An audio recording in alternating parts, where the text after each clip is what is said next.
the core idea, the main idea of that book, and I know there are some key arguments about the absurd. No, no. Are you talking about Camus? Yeah. No, I'm asking that if you have any questions, Camus, we'll come to Camus in a while, in a minute or so. If you have any questions uh, about Kafka. Um, Ma'am, I'm I really appreciated it that I do have questions, but I have not looked over the document again. So till now, I didn't have any questions. All right, no problem. All right, let me just share my screen with you people so that's in front of us, right? Um,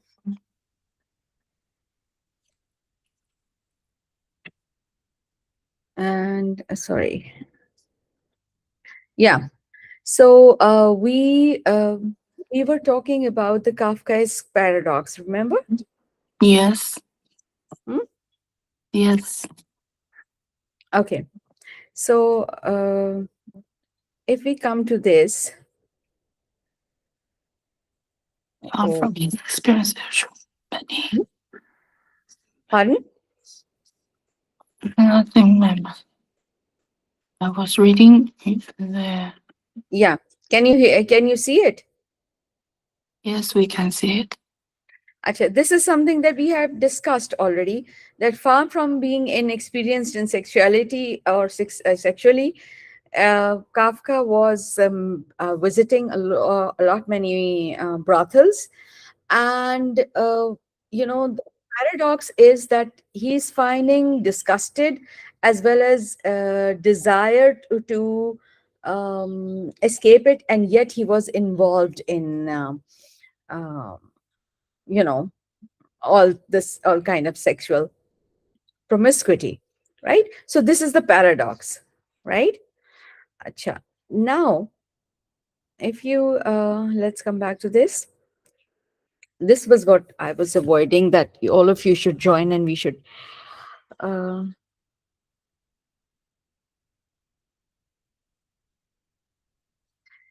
Acha, no problem, Umama. As if you're traveling and you can't switch on your camera, no problem. Acha. Now, another very important thing is that in such moods, he felt that women whom he blamed, following a common misogynistic tactic as the protection of his own sexual desire, were dragging him down into a repulsive material existence. So, in one way, he's attracted to them, in the other way, he's like he's um, what do you call it? Uh, he hates them, right? Or he has those feelings. Komal, I would like everybody to be in the camera, please, if you can help it. Dua also. Acha. Um, Okay, ma'am. uh, how do I bring this back in one corner of the presentation? Yani, your faces. I don't know how to do that. When do you know how to do that?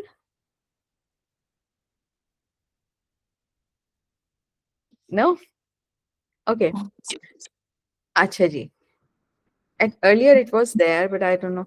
Let me just share it once again, then only it'll like stop sharing and then share it again. And I think this way it will come.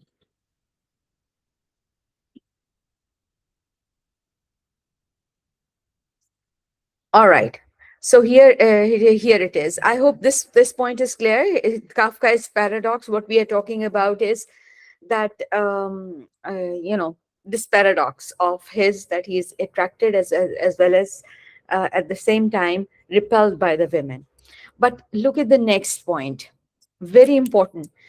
Since Kafka had legal trainings, uh, he in his work, The Trial, which I had shared with you people, and in which Joseph K is being accused of something he does not know. And uh,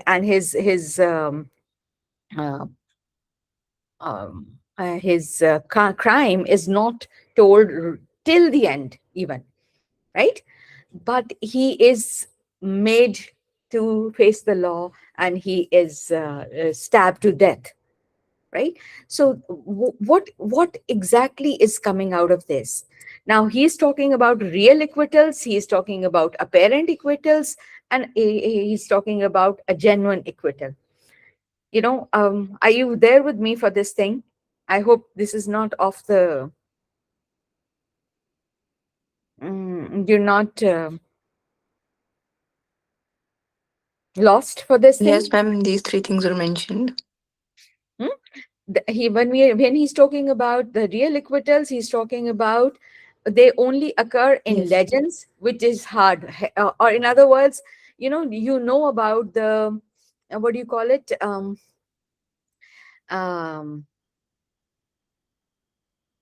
Poetic justice, right? Poetic justice, you must be knowing this term. Poetic justice only occurs in uh, legends, right? And poetic justice is that the wrong people are punished and the good people are rewarded. That is what is uh, poetic justice. However, that's something which doesn't happen in real life according to Kafkaesque philosophy, right? Then we have the apparent acquittals. Apparent acquittals are the ones where apparently a defendant may be released, but then he's reincarcerated. He's reprisoned, right? So this is again um, it is an apparent acquittal. And then genuine acquittal is the three identical pictures perhaps suggest that equivalence of K's mind of all the three solutions. In other words, um, Joseph K, he contemplates on all these acquittals, but or Joseph K, not Joseph K, but of course Kafka contemplates on all these types of acquittals. But in his mind, he's made this his in that it is he's that acquittal is never going to come, right? Understand? Ma'am, there was also an acquittal on postponement. Which one was that? Again, that is again a postponement. Justice delayed is justice denied. That's a great that is an adage of justice system, judicial system, that justice delayed is justice denied, right? So that postponement comes in that category, right? Acha. uh, Now what is apparent in this trial? That there is art, there is truth, there is subjective feelings of guilt, right? These are subjective feelings of guilt of Kafka himself. Kafka himself feels guilty. He has that unspoken guilt in his mind, and that's something we discussed in our earlier classes also. That was only because of his father's towering figure and his the ogre of a father that he had. He himself was under that pressure all the time, Kafka himself, that he's guilty of some unknown crime, right? Wasn't it like that? Right? Acha. So, K's execution. Now, these subjective feelings of guilt arising from Kafka's skepticism, they tell us some things. That they tell us very important things. What are those? That Joseph K's execution in a lonely quarry where two executioners plunge a knife into his heart is even more barbaric, right? He is killed, Joseph K is killed with a knife being plunged into his heart, right? So why would a criminal be given a punishment in a lonely quarry? Tell me. This is written in one of the articles that you sent. Yeah, I yeah, think I Robertson's think articles. Yes, Yeah, yes. I think this was the last chapter on queries because it wrote that Kafka used to work in insurance companies Yeah, as well. Yeah, so and he used to paint as well. So this one time he went to into mines a query, and he saw that an accident that has not happened, but it is waiting to happen. So he yeah, painted that, and it was a picture of a query in which I think there's an accident waiting to happen, and yeah. same is the case with the trial. It is a picture in which there's like an accident waiting to happen. Yes, that's true. That's true. That's true. That's true. Thank you for giving more detail. Although these this presentation that you have, there are notes underneath that previous slide also, right? Thank you so much. Okay, so art flies around the truth, Robertson is saying, but it's determined not to get burned. Its ability consists in finding a previously unsuspected place in the dark void where the ray of light can be expected unexpectedly and powerfully caught.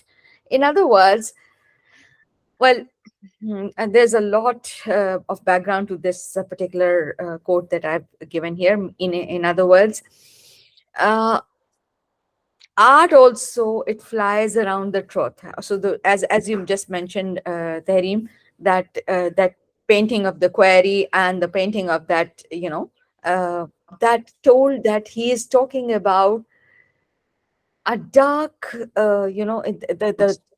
um, he's painting a dark picture of the reality, right? Acha. Now, last but not least, the point over here on this on the screen is that the authorities are interested not in the act of Joseph K. Okay, they're not interested what did he do, right? May have committed, he may have committed, which is never specified. They never specify that, but it is his guilt or schuld, as is called in the German language or Czech language, and the word slides from meaning, responsibility for an act, to subjective feeling of guilt. So, in other words, Kafka is always is having a subjective feeling of guilt, right? And that's why we find in his now, what are the backgrounds of this feeling?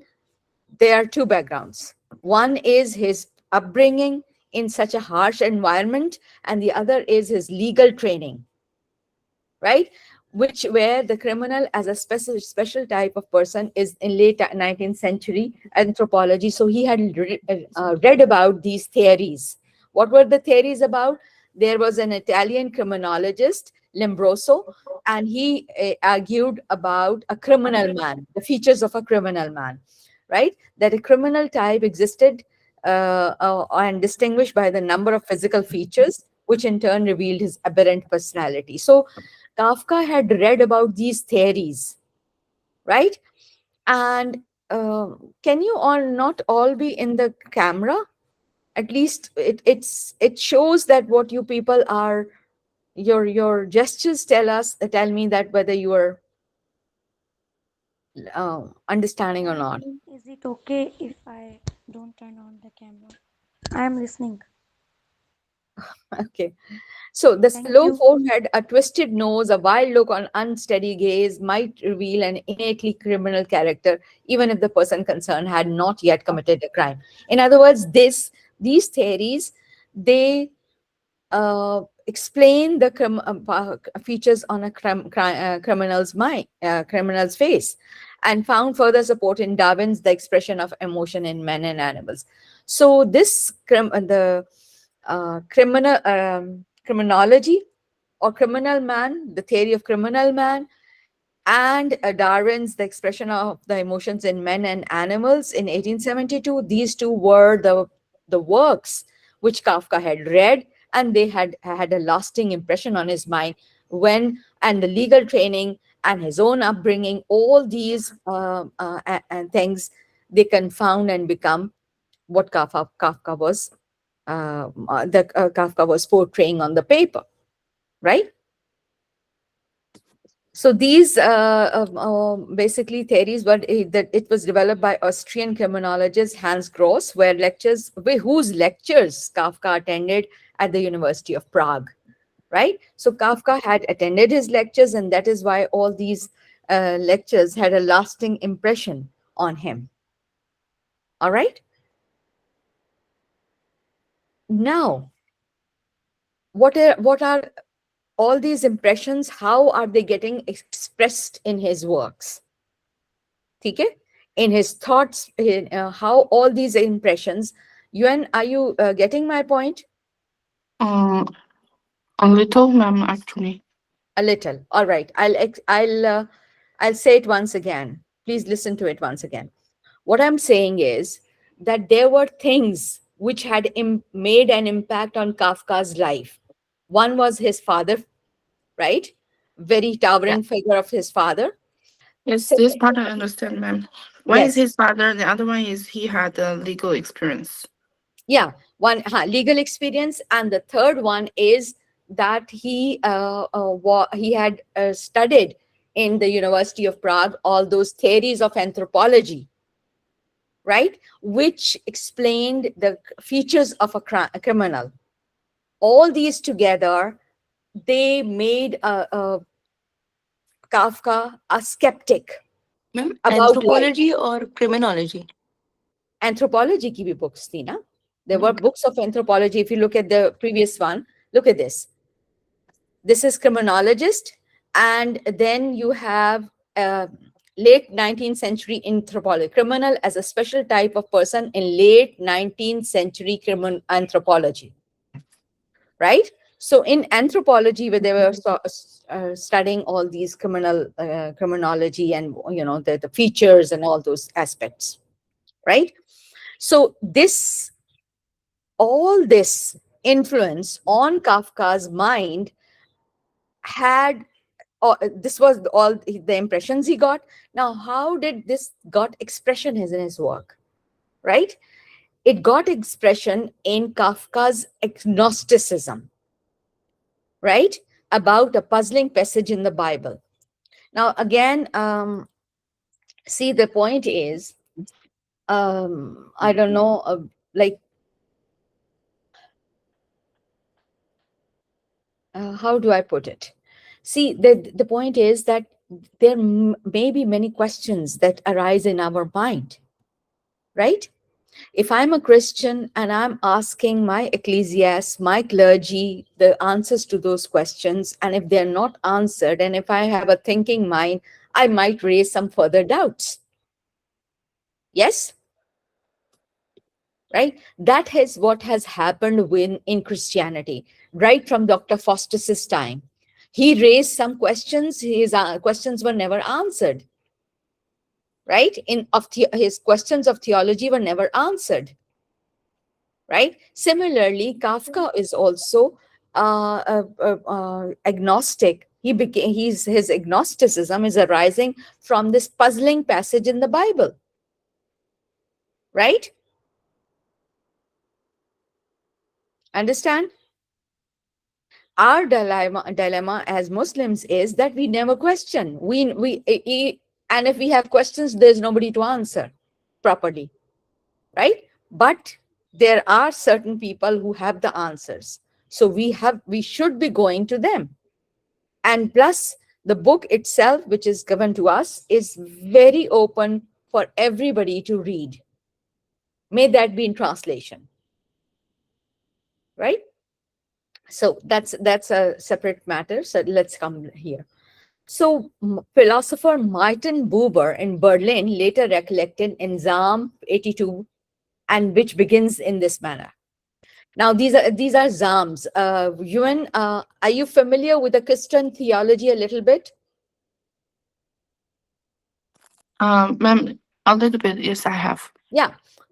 You don't need to go. You just have to understand what yani, their take on it, right? How are they taking that Christian theology and how are they portraying it, or what are the features of agnosticism that they're experiencing, right? Yeah. Right? Okay. So philosopher Martin Buber in Berlin later recollected in Psalm 82, and it begins like this: God standeth in the congregation of God, he judgeth among the gods.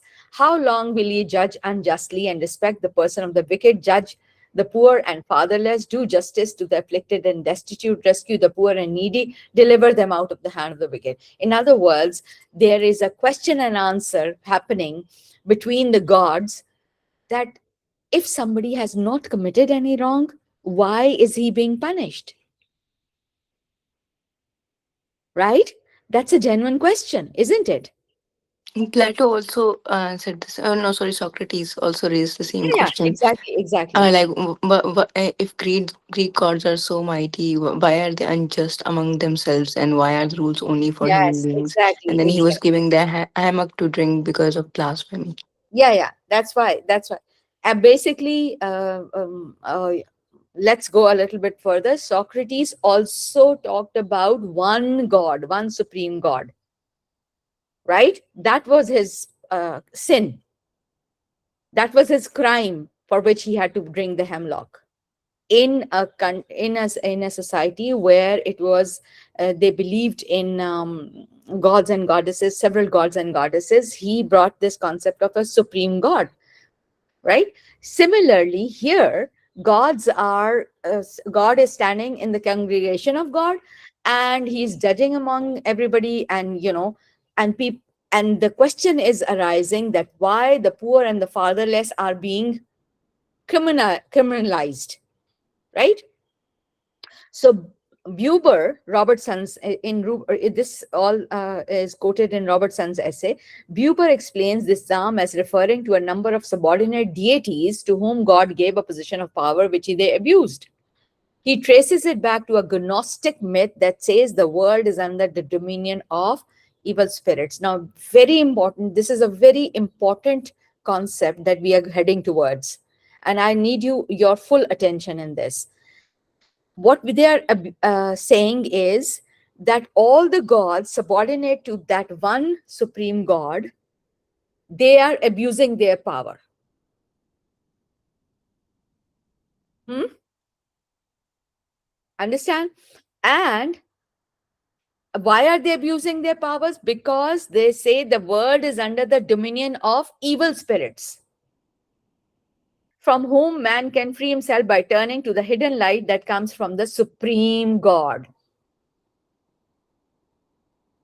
It's so ironic sometimes, I feel. It's so ironic. I'll say why I'm saying that. The concept of supreme God has been there since the first man was created. We have polluted it by different isms and by different, wrong understandings that we have developed towards God, right? And therefore, because of this passage in the Bible where the God is judging the other gods, and he's saying, or that why are you judging the poor and the fatherless or the destitute people who need a rescue, and why are they being criminalized, right? Of course, if something wrong happens in the world today, we get offended, we get perturbed about this thing. Not offended, but perturbed about this thing, isn't it? Wherever there is um, um, like for example colonialism, we talk against colonialism. Yes, because that's not just. So injustice, wherever it is done, you find any thinking soul will talk against it. Any person who thinks about you know his who has a thinking heart, of course he is going to vie against all the injustice done to human beings, or the ones who are oppressed. You will definitely, your heart will go to the oppressed, isn't it like that? That's but natural. If you find somebody on even on the street, And if you see if that person is being unduly accused of something he has not committed, right, you would be, your heart would definitely, you would like to uh, change the situation. Yuan, do you understand? A little, yes, ma'am. See, the thing is that Yuan, agar, if you have to, if you see somebody wrongly uh, um, being punished, would you not like to uh, your feelings would be with the oppressed person, wouldn't you, your feelings be with the oppressed person? I guess I will. Yes, that's how we are designed. That's how human beings are designed, that we naturally, our heart goes out to the person who is um who's like who's being oppressed, right?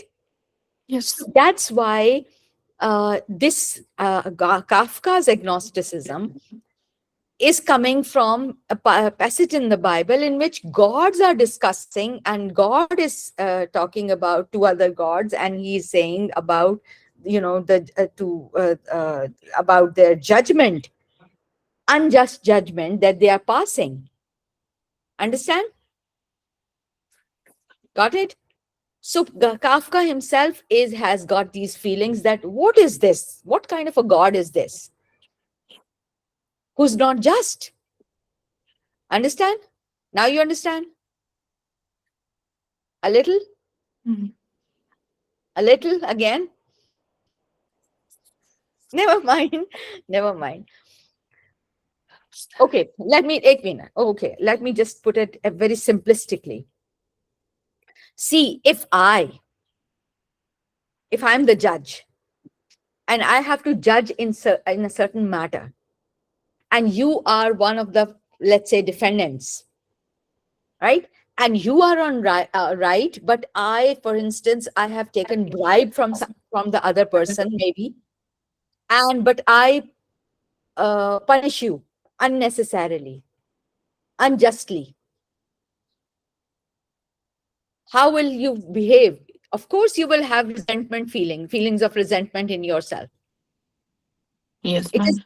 yes, this is what I'm saying. So if you find anybody doing this injustice to somebody, you will feel resented. Yeah. Yeah, this is what I'm saying. This is what Kafka is saying about all the gods who were passing the judgments unjustly. And his work, The Trial, is full of this whole rhetoric that why was the character of Joseph K being put under that punishment unjustly? Nobody had told about his crime. Why am I discussing Kafka again here? Because Kafka and then Camus, they are both related in a one way or the other, right? Mm. Okay, so this is the slide we already discussed, that he had studied the criminology and all, legal training. Kafka had studied about the criminologist who had theorized about the features of a criminal, right? All these things had an impact on him, right? Yes.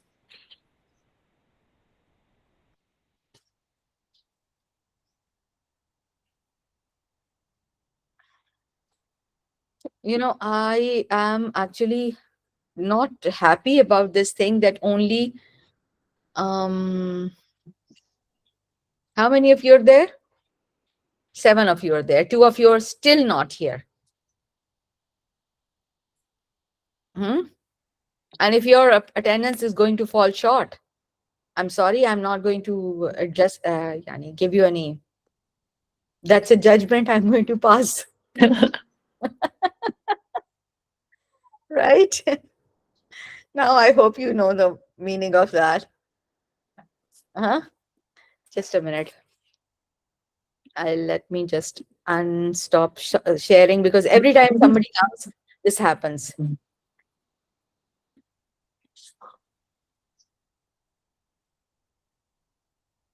Let's see, there's another one. Imran Khan, I had admitted him.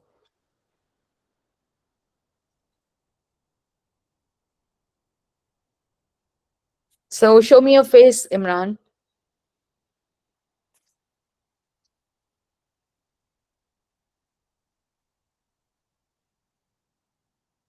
Okay. So you are seven in number, two are still not there, right? Please kindly convey it to Terim, Dua, Mama. Convey it to everybody that I really take notice of this thing, right? Imran, why are you late? Can you just let me know?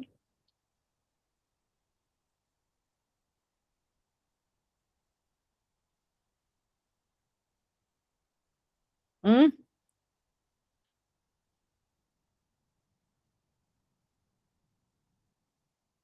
Only your face is there on the picture? Assalamu alaikum, ma'am. Walaikum Uh, salam. Sorry, I just reached the university by 9 a.m. I got to know that the university is off because my mobile was powered off uh, since Seri, so this was a shock. So I got the mobile charged and then found that the class is online. No, so didn't you get the this notification? No, in fact, ma'am, my mobile was dead, so I could not get this Oh, after. okay, okay, okay, okay. Okay. Anyway, I'm not happy that all of you are not here. Anyway, let's carry on. Um, Sorry, let me share it with you first.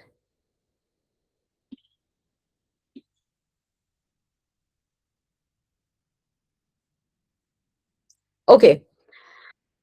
So we are on the last lines of we are on the last legs of discussing Kafka, and now Kafka is asking. Therefore, with all these things on his mind, Kafka is asking some intriguing questions, which are ultimately unanswerable for Kafka. ठीक? The novel does not disclose the novel of the trial. I'm talking about the trial. The novel does not disclose a metaphysical system, a message, a doctrine. It hints, suggests, and implies. Yani, the trial, uh, it does not give answers to the questions that Kafka's agnosticism, Kafka's thought pattern has raised. Understand? And likewise, the author, the reader is in unison with Kafka, and he does not understand why. But his works, furthermore, they do not give a doctrine, they do not give a clear message, they do not bring a metaphysical system, but his works, they hint, they suggest, they imply the meanings. Okay? And the characteristic mode of his works, Kafka's words is ambiguity. And he is of the So the opinion, power huh? and the power is basically operating through subject formation rather than proof. Yeah, that's true. That's true. And see, details must remain opaque. Therefore, in the story of trial, Joseph K is never told what his crime was, and yet he is punished by being stabbed to death. Right? This is something that you should take home with you people when we are discussing Camus. Understand? Okay. Now, again, his agnosticism. Coming to the agnosticism, this is the last slide in this presentation that I shared with you people. Now, a conversation between Kafka and his friend Max Brod. This is something which is recorded by Gordon, And Benjamin recalls a conversation concerning present day Europe and the decline of the human race. That's the main discussion. So what is Kafka's thoughts about this? What did he say? We are nihilistic thought, suicidal thought that comes into God's head. In other words, now please understand, we have two basic concepts about God, the supreme God I'm talking about, right? That either he is benevolent, meherban, rahim, that's in Urdu, right? Or he is malevolent. I hope you know the meaning of these two words, benevolent and malevolent. Benevolent means he is very caring. The God is caring. There is one concept which is which we this is an attribute we give to God Almighty, and sometimes it is malevolent. Malevolence is attributed to God. So in Kafka's terminologies and in Kafka's paradox, we find that his thoughts patterns are negative about God. So what is he saying? We are nihilistic thought, suicidal thought that comes into God's head, right? Remember, uh, remember Shakespeare's. I think it is one of the characters in King Lear.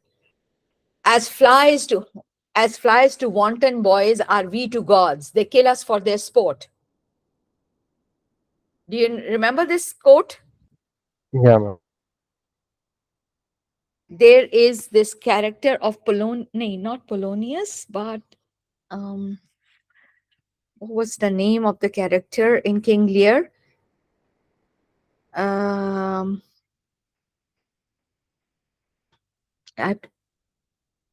one was King Lear and one was his Earl, Gloucester, right? He gives this quote, and it, I'm not going to go into the story, but this philosophy is, as flies to wanton boys, are we to gods. They kill us for their sport. In other words, this is a nihilistic philosophy. This is a philosophy which attributes malevolence towards God, that God is always angry and he just kills for his sport. Understand? When? Do you have any concept of God? God, yes. So what is your take for that God? Our conception of God is God decides everything. God create everything. Mm-hmm. Mm, God may be always right. Mm-hmm. Mm, something like God is everywhere. Okay. But okay, now if that is your concept, then do you also have this concept that God is all the time angry with the human beings? Yeah, I do think so. Yeah, this is exactly what Kafka is saying. This God philosophy, uh-huh, God punish Sisyphus like that. I think it's too crucial. cruel. Yeah. Okay, so again, this concept is what Kafka is saying. However, we as Muslims, we have a different concept of God, Uh-huh. right? According to us, to put it very simplistically, and sorry to say, many Muslims also don't know about this thing. We are not a very cognizant people. Hmm? But the philosophy is that God is never cruel with human beings. Human beings themselves commit felonies, and that's why they are punished. This is our concept. It's not because God is cruel, but it is because we ourselves are cruel on ourselves. Right? Mhm. But let's put this aside. Let's talk about your philosophy, as you just said, and Kafka's philosophy. Hmm? And therefore, what is he saying? Kafka is saying, now look at the words. We are nihilistic thoughts, suicidal thoughts that come into God's head, Kafka said. Hmm? This is a conversation between him and his friend. This reminded me at first of the Gnostic view of life, God as the evil demiurge. In other words, they are painting the picture of God as evil demiurge, the world as his fall. In other words, this world where we live is actually a fall of God. These are very strong words to depict God, right? And the world as his fall. But Kafka, what was his reply? Oh no, our world is only a bad mood of God, a bad day of his. Right? So, in other words, Kafka is saying that this world that God created, it was only because of his one day he was in a bad mood and he created this whole world. Got it? This is what Kafka is saying. Our philosophy is completely different from this, but at least you understand what we are talking about, right? Then there is hope outside. And now Max Brod says, then there is hope outside this manifestation of the world that we know. Hmm? So Kafka smiled. Kafka is smiling and he says, oh, plenty of hope, an infinite amount of hope, but not for us. In other words, Kafka is very gloomy about the existence of human being. He has this gloom over himself that we are nihilistic thought of God. We are created in a bad mood. We were created this world, and we were created in this world because God was in a bad mood. And that is why he's always angry. He's unjust. He's cruel. All these things spring up from this philosophy. Understand?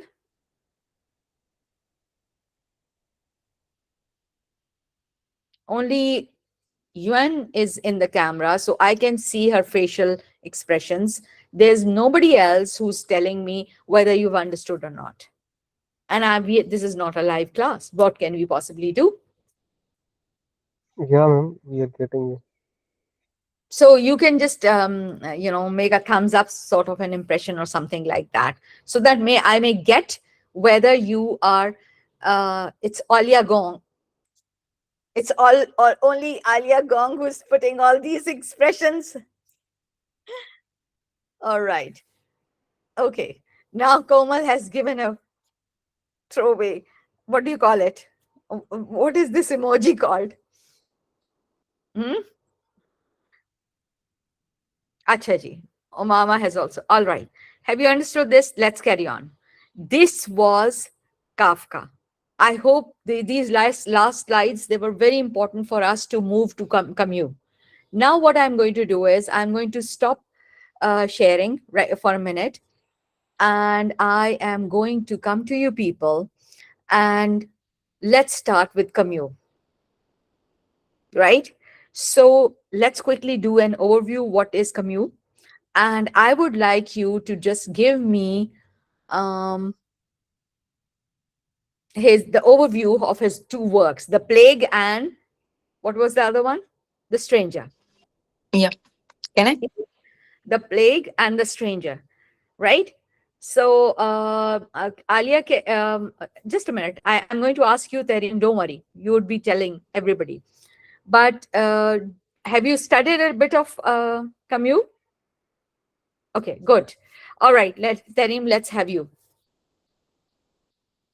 Okay, so I'm going to be starting with the smaller word, the stranger. All right. First of all, let me just quickly give an overview of Camus himself, Okay. so that you are able to contextualize him better. See? Now, first of all, Ma'am, what he's if I give the overview about Albert Camus. Yeah, yeah, sure. Please be my guest. Uh, Can you be in the Thank you, camera ma'am. so that we can relate more with you? Yeah, I am in the university, ma'am. So no problem. So out you are of sitting yeah, out of I had no idea that university will be closed. Mobile was take. So I would like to talk about Albert Camus, as he comes from Algiers, and he's famous for his writings in France because he was highly uh, influenced by the French language, and he also influenced so many French writers, his successors and even his contemporaries. So Albert Camus, as we find, he was raised up in a very poor family. So he had a one teacher, a very kind teacher, who helped him to pursue philosophy, to PhD, even PhD in philosophy.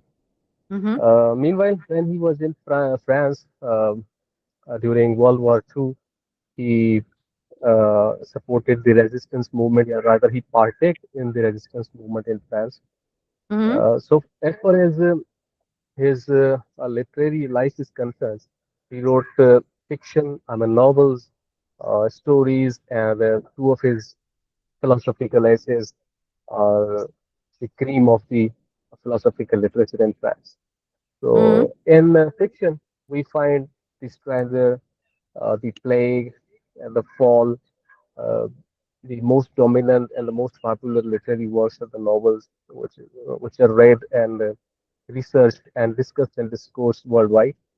Uh, Mm-hmm. in philosophical essays lies the myth of Sisyphus, uh, which is impressive in dealing with the human psychology, comparing it with the Greek mythological events, as what happened to the Sisyphus, which relates to the human life.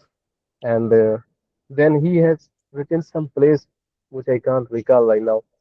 So that's the Albert Camus. The most important problem in his life, which he has highlighted in his literary work, is the absurdism.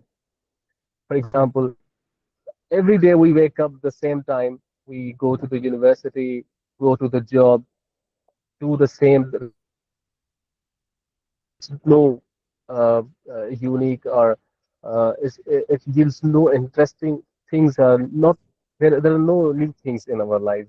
So we are being goes with the repetition of the similar things as they do not produce some interest or novelty in our lives. So this is what he terms as absurdism.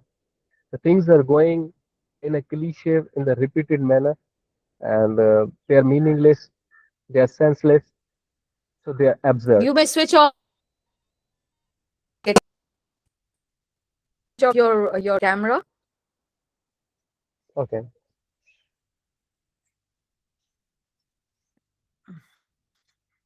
All right. You want to say something more, Imran? Yeah, I just want to explain his absurdism.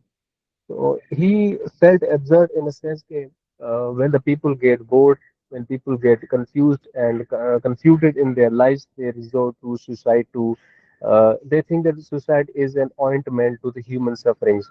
So he believes that that is not an escape from the human life sufferings. Uh, Suicide is a negative thing. He responded that suicide is obviously annihilating for every human being. So he also rejected the religion, the other structures which were made to comfort the troubled human beings. That religion may give you a short time comfort, but he also rejected that. He said that once you are born in absurdism, in troubles, in problems, you have to face it. You have to Hmm. face it. Like we have a share in Urdu के सुबह होती है शाम होती है जिंदगी यूं तमाम होती है. So same was the philosophy of Camus. के What did you say? although we have boredom in our life. Sorry, Imran. What was the last thing that you said? Did you speak something in Urdu? Yeah, man. What did you say? Say it again. सुबह होती है शाम होती है जिंदगी यूं ही तमाम होती है. अच्छा, ठीक So है. this monotony in our lives creates absurdism. People don't have alternative or permanent comfort in their lives. Like I can tell you the poetry of Bahadur Shah Zafar when he was caged in Burma. So he wrote Mm-hmm. that the most absurd lines in Urdu literature, where he Okay. wrote, ke, yeah, Okay. ठीक है, I understand. Thank you so much. Yani, now we have to actually unpack what you've just said, Imran. And but before we do that, like you've talked about that, why is suicide not an answer? He's saying, right? Why is suicide not an answer? Right? yeah, Why should we be facing all these troubles? Okay. So yeah, how does he unpack it? How does he prove? How does he convinces his readers for this thing? Right now, as you said, as you told some things about his background, right? That they are very important because he was born in Algiers, and he was raised there. But then he came to France, and then he went to a university and all, and then he became a thriving journalist. It was only an accident that he died in 1960, because in 1960 he wasn't very old. He was born in 1913, right? But the philosophy, or these works that he has given to the world, they have given a legacy. They are he has left a big legacy for the world, right? So let's come to you, Tahrim. So let's talk about the two works. I want you to give an overview, then we would be see the two works that I gave you, The Stranger and the Plague. They are stories, whereas the Myth of Sisyphus is his theorizing on life, Yes. right? Okay. So The Stranger is a story about a man called Salt. So what happens is that he's a very he's Camus' lucid absurd hero. He does not care about he does not have any emotional receptors, or does not care about what's going on. So the story starts off with his mother dying. So he's attending the funeral, but he's like emotionally unavailable. He does not cry, and the society is absolutely shocked at his behavior. Hmm. And the next day he goes swimming, he goes out, he goes to watch movies, he goes out with a girl. And then there's an incident where his friends Reynolds, he's involved in domestic violence, so he asks him to write him a fake letter so he can abuse his girlfriend once again. And Salt, he This writes it because a girlfriend again, all right. yeah, so Mearsal, he writes a letter, not because he's like he hates the woman, or he wants to side with her. It's just because he doesn't care at all. So it's like what's wrong, what's good. So he's like a lucid absurd hero, Camus' lucid absurd hero in all its forms. And then later on, he stabs an Arab, because and not stabs him. The Arab shows him a knife and then he shoots him Hmm. one time and then four more times. And when he's arrested by the court, he is rather asked about his behavior on his mother's funeral primarily, and then secondarily he's asked about why did you shoot him four times? Hmm. Why was there a gap? Like all these questions that makes you think, why are they asking these questions? So one of the main points was that when the witnesses, they were saying that, oh, he might have killed the Arab because he did not cry on his mother's funeral. So like this environmental determinism comes into play. They're saying that when your environment is so nonchalant, why would he care about killing a person? And then a priest comes in and he's like, oh, these are your final moments. You should go for salvation, and you should repent. And he point blank refuses that. And then he's given the sentence of the guillotine. Like he's going to be on the guillotine, and he's going to be executed. And I feel like this is sort of kind of resembles Dostoevsky's Crime and Punishment, Crime and punishment, yes. Raskolnikov, because he also kills a pawnbroker, and for like the net benefit. Oh, I'm going to kill this person because this person seems very he seems like a danger to a To society, the and same with society. this person. But with Raskolnikov, he repents, and then he goes off to the camp to serve his labor. Unlike him, unlike the absurd hero of Camus, as compared to Dostoevsky's heroes. Mm, These are probably Nietzsche coins this term of the Ubermensch. mm, People people who commit crimes that they think might be right to cause a net benefit to society. So Raskolnikov kills this pawnbroker because he thinks that she's a danger to the society, so I'll just finish her off. And then over here, Salt kills this Arab because he thinks that, oh, because he's showing me a knife, so he must be dangerous to the society. So he shoots him, but very nonchalant. And then in the end, he does not repent. It's just he doesn't care. He He does not doesn't hide. care. Yes, Yeah. he does not hide behind, like Camus would say in the Myth of Sisyphus, that you should not hide behind the facade of metaphysical salvation or theological salvation in order to ignore the big question marks of the universe. So Salt does the exact same thing. Yeah, that's true. That's Yeah. true. Thank you so much. I don't know how the rest of you have perceived her explanation about this story. Did you understand it? Good. What about the others? Dua, Gulelala, Komal.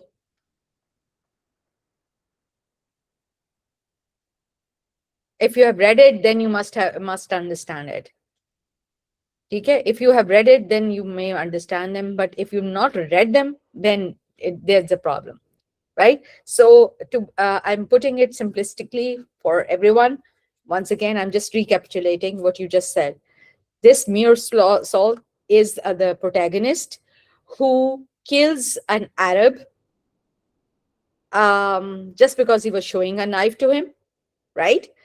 And his own attitude towards the funeral of his own mother is such like is like a stranger, that he doesn't care about anything, right? So one of the major philosophies of Camus are running in the warp and weft of this story, right? What is that story? What is that philosophy? Is this the philosophy of the myth of Sisyphus? Like I said, that this is a theorizing that he has done on life. That you know, as you just mentioned, Tareem, that you should not take refuge in any kind of theology, any kind of you should just face the music, right? And on the other hand, since it is an absurd world, since it is an absurd world, that's a given for him. That is a given for Camus, that it is an absurd world. We are living in an absurd world. So nothing is going to make any sense one way or the other. That's his philosophy. That is one part of his philosophy. We are going to discuss it in detail, the myth of Sisyphus, right? Because that's something which we find in The Stranger, as well as the plague. So, can anybody tell me the story of the plague also, which is a kind of a similar story? What about the rest of you? Anybody else?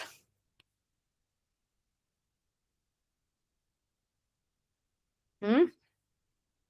All right, go ahead, Tahrim. We should not be wasting time because we have to discuss this Okay, one. so The Plague, it was written in 1947. It's a story about a town named Oran in a French Algerian coastal city. And the town goes on, and then suddenly a plague hits them. First they are very oblivious about it, they don't care, Hmm, but as soon as the numbers keep on rising, then they start to panic, like what this is actually real. And then when people start dropping dead, that's when they take it very seriously. hmm, And so the government, the bureaucracy, what they did was that they changed the numbers. So like rather than writing 2,000 people died in a week, they would write 100 people died on this day. So like this is a coping Typical of the mechanism. governments, huh? Typical of Excuse the me? governments. Yes, exactly. Typical of the governments. Yeah. So yeah, so like there was this doctor named Dr. Bernard Roux, I would pronounce it. He was the one. He was working tirelessly to cure the people of the plague. And then there was another person, his part, the one Tarot. Yeah. He was working alongside him, and he was in the volunteer groups to help people get out, help people get their shots. And then and there are other characters as well, the characters of Rambert, who wanted to who wanted to escape to go to his girlfriend in Paris, but the red tape merchants of bureaucracy, they did not allow him to go. They're like, if all of the citizens are here, you're also going to be here. So his escape has been curtailed by the bureaucracy. If some like you don't get to escape when everybody else is suffering. Hmm. And then so basically the town of Oran, it becomes a prison, a sort of panoptic on this police running around. They're killing cats as well. So like there's this person who spits on cats, and his entire routine also gets disrupted because all the cats are now gone. So like his routine is spitting on cats is also disrupted. So there's a famous quote in in the plague that, and during the time of the plague, you're not allowed to spit on cats. Hmm. So this was very absurd and very very like you don't get to hear these sorts of things from other classics. Like and then there's like persistent meaninglessness, absurdity, and then when finally and then there's obviously the priest who says that this plague is because uh is a punishment from God. But then he's like, you should repent. But and Dr. Bernard Roux, he's an absurdist hero as well. He does not believe in God. And then somebody asks him that why are you doing all of this hard work when there's no purpose, when there's no meaning to life. And then Hmm. he's saying that if God was there, then this wouldn't have been happened, and I wouldn't have been working, so I have to work. So he's basically like Camus says in Myth of Sisyphus, to revolt against this nothingness, against this meaninglessness. So he's doing that by treating people, by giving meaning, by creating meaning out of nothingness. And then the priest dies, and then Tarot also dies, I think. I forgot.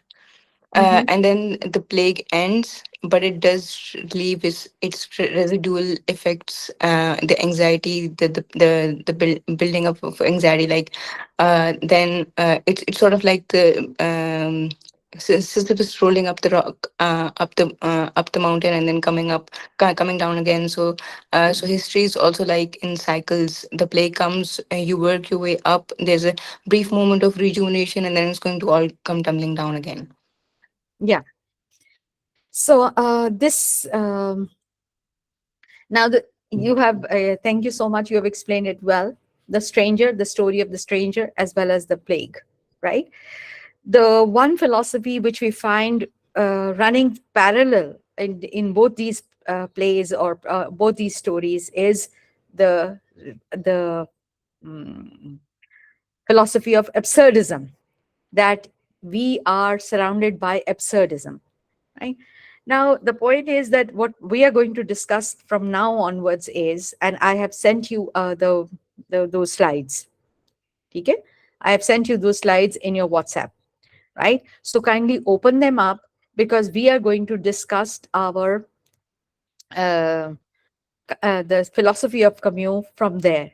And let me also to say, I'm going to give you a disclaimer right in the beginning. It's not just that I'm going to talk about Camus' philosophy, what he has given, but I'm also going to give a critique on his philosophy. All right, on his as well as Kafka. And you know that he was very much influenced by Kafka. Camus was also influenced by Kafka, although Kafka's philosophy, or so Kafka's writings, we cannot say that they are absurd. Although there is absurd elements, of course, Metamorphosis has elements of absurdism. Of course, a Trial and the Judgment has elements of absurdism. But Kafka's philosophy is more about that nihilism, and the natural, you can say, result of that nihilistic philosophy is this philosophy of absurdism that you find in Camus, right? So what I'm going to, or what we are going to do in the class is, we are going to not only unpack these philosophies of nihilism and then absurdism, but also to give some critique on it. Understand? Are you all there with me? So now I am going to, and stop me if you don't understand anything or you want to discuss it further, right? Let me just share it with you.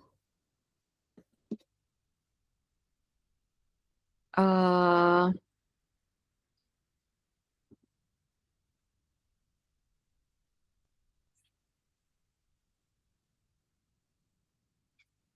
Acha ji. Let's talk about, I'm going to, yeah, there you go. Now, Camus himself is speaking the myth of Sisyphus is actually a theorizing, like I said, right? It is a theorizing on the life itself. So the myth of Sisyphus marks the beginning of an idea, which I was to pursue in the Rebel. Rebel, we haven't studied, but it is almost the similar story that, like that of Plague or the Stranger. Understand?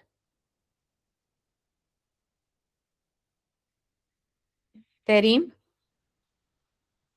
Yes, Do you ma'am. understand? Understand. Do you understand? So, Yes.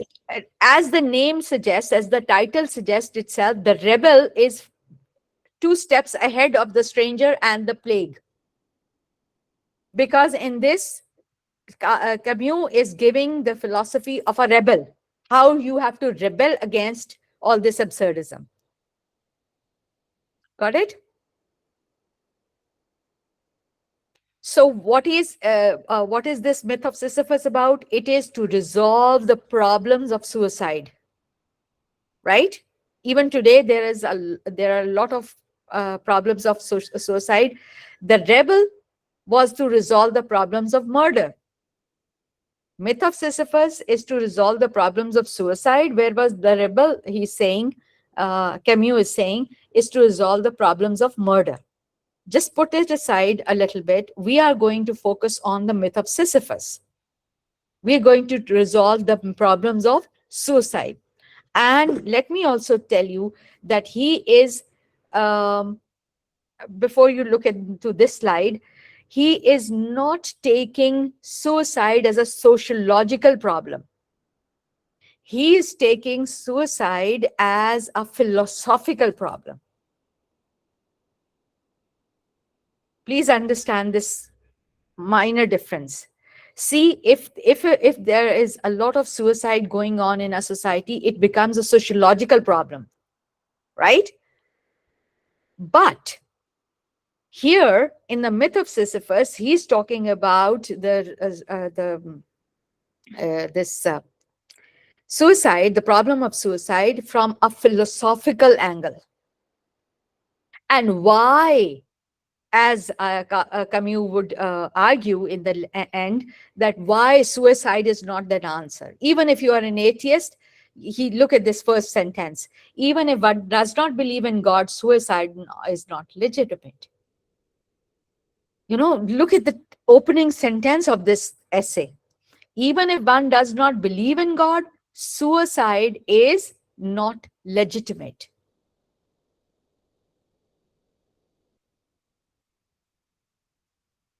You're opening and checking it out, Tahreem? I can't see it. Speak it out. I can't see it from that far. I have the book. I Yeah, have yeah. all three books. All three books. Good. Good. That's good. So the myth of Sisyphus, may isn't it the first? And let me tell you, this is all in translation that we are studying. Huh? So he's saying if even if one does, and now this opening sentence has got loads of meaning in it to be unpacked. Yes, even if one does not believe in God, suicide not is legitimate. So it has got strings attached to this. There are many strings attached to this sentence, right? Now, what does he say? This book declares that even within the limits of nihilism, it is possible to find the means to proceed beyond nihilism. So, if Kafka was talking about nihilism, remember he was saying we are nihilistic thoughts of God. This universe is are the nihilistic thoughts of God. And but Camus is saying this book, my book, is going to declare that even within the limits of nihilism, it is possible to find the means to proceed beyond nihilism. So Camus is in a way giving a hope in a hopeless society, in an absurd society. And what sort of a hope he's giving and how is he giving? This is something we would unpack. Then he says the myth of Sisyphus. Now, what I have done is I have brought some quotes from his book, because of course we cannot discuss line by line, but I have brought some, and I've written page numbers also. But that's something which which are in the page numbers of the book that I shared with you people. So your page numbers may be different, Terry. Right? The myth of Sisyphus poses mortal problems. It sums itself up for me as a lucid invitation to live and to create in the very midst of the desert. Remember the existentialist philosophy? Yes, that Right? the epistemological precedes the ontological. Yes. In other words, your existence, it precedes the essence, I right? am, therefore I think. Yeah. Nahin, I am, therefore I think. Yes. I think therefore I am. Yeah, and then the inversion of it. Ha. Well, that was Rene Descartes. I think, Yes. therefore I am. That was the original philosophy. But then you inverted it to I am, therefore I think. Right? So here he is saying that this is a lucid invitation to live and to create in the meaning in the very midst of a desert. Teak? Desert of absurdism. Right? Now, first of all, he gives an absurd reasoning and he gives examples. Absurd sensitivity, he says, found widespread in the age and not with an absurd philosophy. And there is absurd sensitivity around us. There is all absurdity around us. Okay? And he gives the example of Galileo, and he says there was a profound indifference. You must have read that play of Galileo, Life of Galileo, Bertolt Brecht. Did you read it in your in any of the previous semesters? No, ma'am, but we just overall went over through his Okay. life. Okay. So the point is that let me just quickly sum it up. Galileo showed profound indifference. How did he show a profound indifference? He showed profound indifference. See, he said that clergy,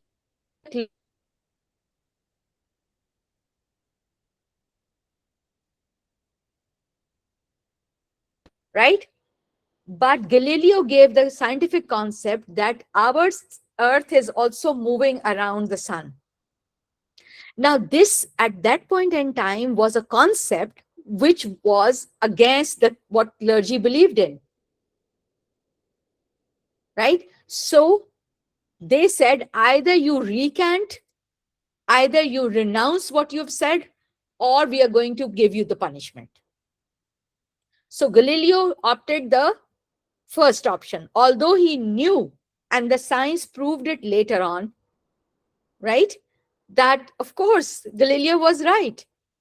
Earth revolved around the sun. But at that point in time, clergy made fun of him and he said, oh, our heads are spinning. This is in the drama. Our heads are spinning because we are on a moving planet. We are on the moving earth.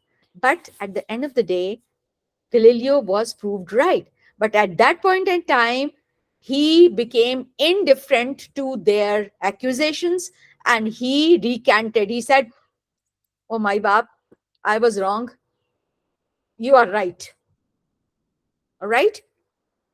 Understand? This was his attitude. So, why? Because there was all absurd reasoning around him. Nobody was listening to him. So, he became indifferent towards them. Understand? Now,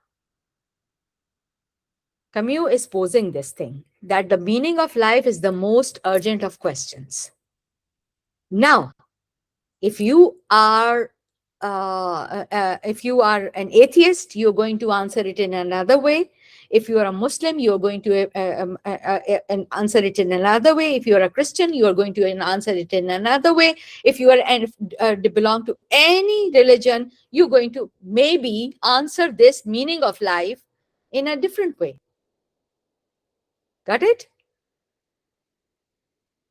Understand? So what we are going to do is we are going to play around different meanings which are given by different people, starting from the meaning which Camus is giving. Getting it? It's not just that I'm going to give you the meaning which Camus is giving, but I'm going to give a critique on it also, from my point of view. Understand?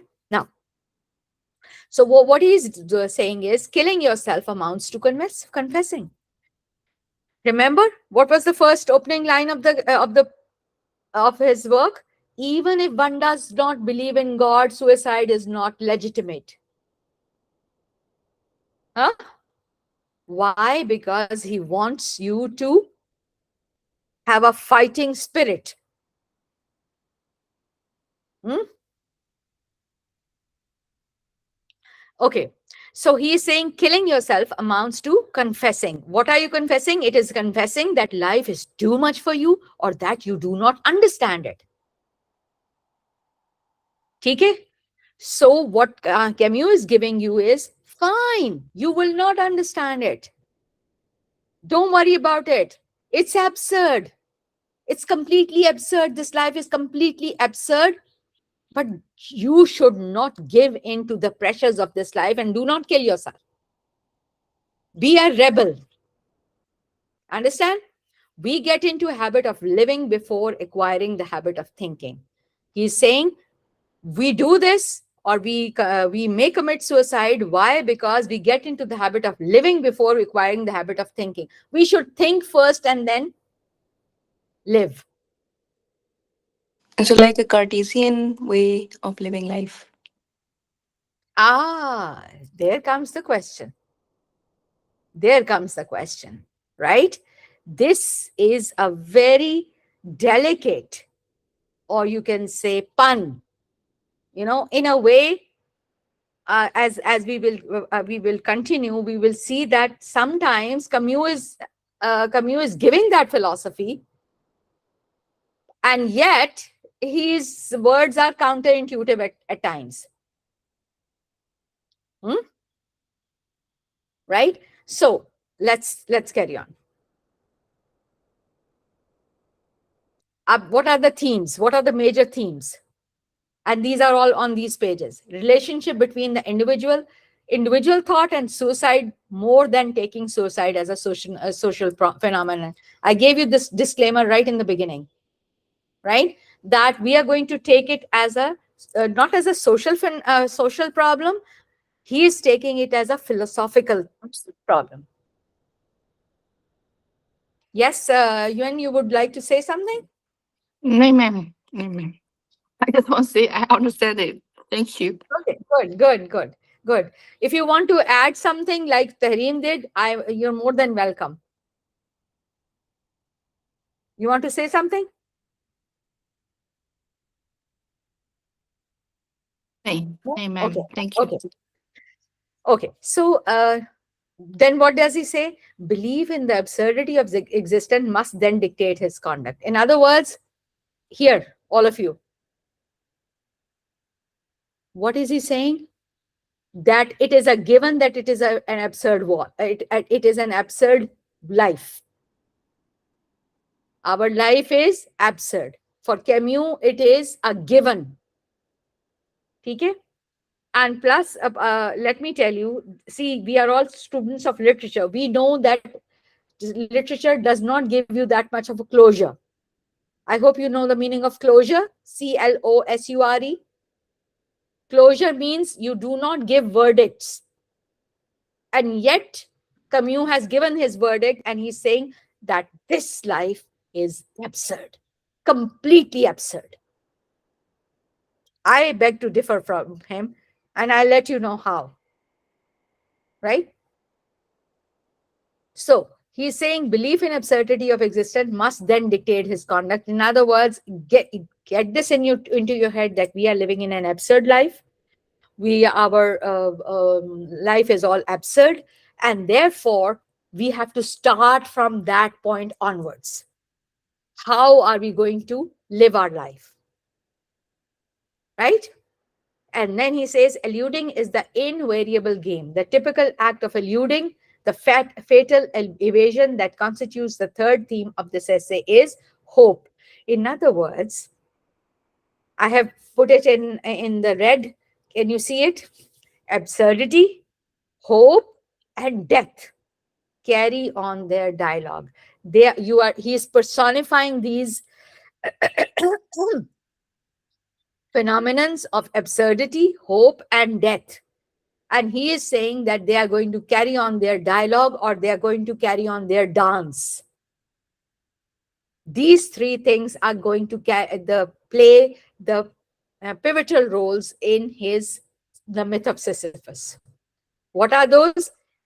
The concept of absurdity, the concept of hope, and the concept of death. Now, here Camus is a little bit different from Kafka. Kafka was all nihilistic thought. His Joseph K. is killed in the quarry without being told what his guilt was. I'm sorry. And there was not much hope in him. Metamorphosis, what was there? Was there any hope in Metamorphosis? No. He became a bug, then he died and he was broomed out. But in Camus, we find absurdity as well as hope as well as death.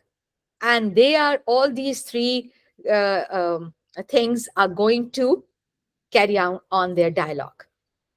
Then we have absurd walls. Absurd walls.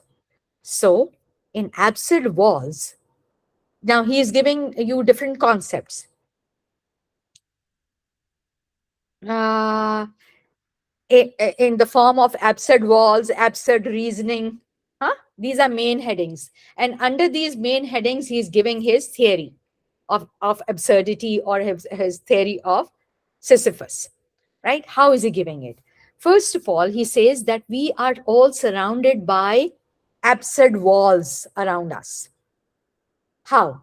The answer of nothing in certain situations, replying nothing when asked, when one is thinking about maybe a pretense in a man. In other words, if you ask somebody a question, yeah, what's wrong with you? You ask your friend a question, what's wrong with you? And he says nothing. Right? Now, when he says nothing, now look at the intonation also. See, you say, Tareem, you ask me this question. Question of what is wrong with you, ma'am? Yes, yes. So say it again. Ask What me is as a wrong? question, as a What dialogue. is wrong with you, ma'am? Nothing. Now, this nothing, which I've just spoken, what does it tell you? That nothing is loaded with meaning. Is loaded with meaning. I am fed up with the walls around me. According to Camus, I am fed up with the walls around me. So my nothing is only a pretense of saying nothing, but I have got loads and loads in my heart, which I want to have a catharsis of, right? I have many pent up emotions in me, but by saying nothing, it does not mean nothing. Getting it? Are you getting this point? Okay. The absurd grueling. Now, how is now he explains these walls. How are these walls absurd? He's saying the absurd, grueling routine of daily life poses a problem. How are we surrounded by absurd walls? Now, he talks about the aapki absurd, grueling routine. You wake up, you get dressed, you go to the university, you go to your workplace, you come back tired, huh? You cannot rest properly, and then you are again into that routine on the next day, right? So it's just like a wheel. It is an absurd wheel. This life is an absurd wheel. This is what Kafka is saying. He is giving us, I'm just giving you Kafka's philosophy. I'm going to counter it in a while. Hmm? So he's saying this absurd, grueling routine of daily life, it poses a problem, and it is they are all absurd. Then he says the illusionary meanings attributed to the inanimate things like the hills and the mountains lose their meanings. The primitive hostility of the world rises up to face us across millennia. In other words, if you remember the stranger, his mother died. His mother died, and he's next day he doesn't feel anything. And the next day he goes swimming, right? So what is Kafka saying? That a person, let's say, goes to the hills and the mountains and he says, what a beautiful scenery. But since you, a human being, who is surrounded by absurd walls, he will say, so what? Right? He will say, so what? If you are excuse me, He if would you say are, people die anyways, so like what's the point of crying over it? yeah, exactly. ठीक? So Kafka, sorry, Camus is calling it absurd. We can call it another thing also. I'll come to that in a while. So he's saying that the primitive hostility of the world rises up to face us across millennia. In other words, those nihilistic thought which Kafka was telling us about, these are primitive hostility. That is a primitive hostility, maybe of gods, of anything, who are bringing all these absurd walls around us, and they are. This is something which is rising up to face us across millennia. So across millenniums, this absurdity is our fate. We are surrounded by this fate of absurdity. This is what Camus is saying. And he says, sorry, beta, just a minute. Of course, can't drink water right now. Like, meant to secrete inhuman. In other words, men or human beings, they also secrete in human beings that they have got some absurdities in them. Sometimes they are cruel, sometimes they are hypocrite, sometimes they are insensitive. So uh, they are also inhuman. All right, just a minute, beta.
Sorry. All right. All right. Would you rather that I switch on my camera also? Hmm? Does it feel better? Okay. Okay. So, so he's saying that men sometimes become irrational. They are, because they are also absurd. They are surrounded by absurdity, so they become also absurd, right? In reality, he continues, in reality, there is no experience of death. Excuse me, anyone who dies doesn't come back, right? So we cannot explain death, can we? So this is an absurd phenomenon. We can't understand it. According to Camus, we don't understand it, right? We haven't experienced, but only know what we are conditioned with. We haven't experienced death. Of course, the one who dies doesn't come back to tell us what he has experienced, right? Want to say something?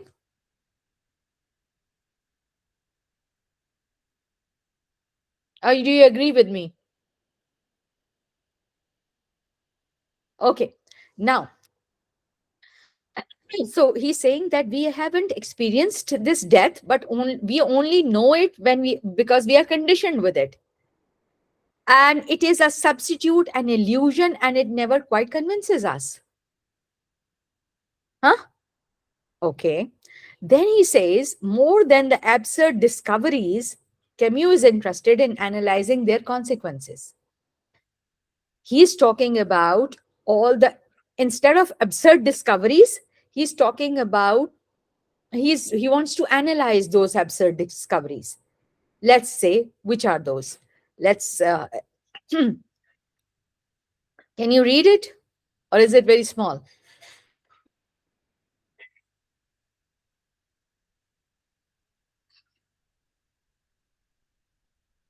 Huh? It's fine, ma'am. We can read it. All right, good. A thought is always met with its contradiction. Now, let's come back to the previous one. Camus gave you a philosophy. He says that we are surrounded by absurd walls.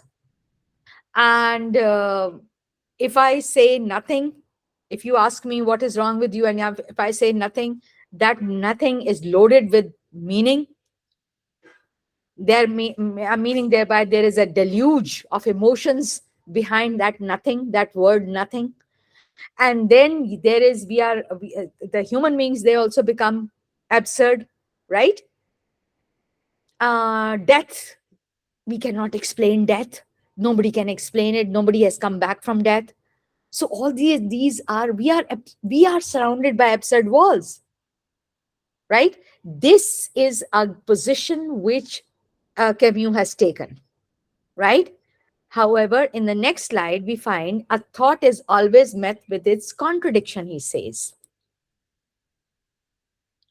A thought is always met with its contradiction, meaning thereby thesis is always met with its antithesis, and then you lending us into a giddy whirling. That what is right and what is wrong? You are actually surrounded by so many one-sided meanings and then the other-sided meanings. ऐसा ही होता है ना? Right? We are surrounded by, we are bombarded with thesis and then antithesis, its contradiction. And then we go into a giddy whirling. Huh? But there is another way to answer this. Now I'm starting with my own answers. I am, from this point onwards, I'm going to give my own critique in this also. If you are faced with thesis and its antithesis, there is also a synthesis. There can also be a synthesis, right?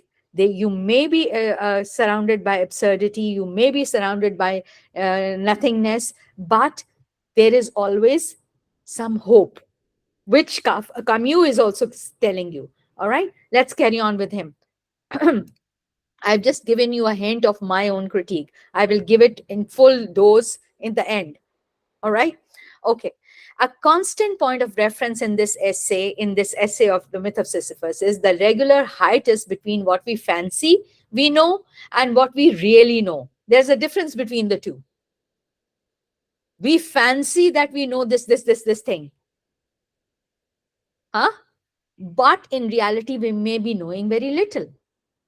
Now, Camus' words himself, his own words, are actually going to be counterintuitive. See, he is starting with a positionality that you are surrounded by absurd walls. Human being is surrounded by absurd walls. But then he's saying, we know, sometimes we assume that we know that, but there are things that we don't know. Got it?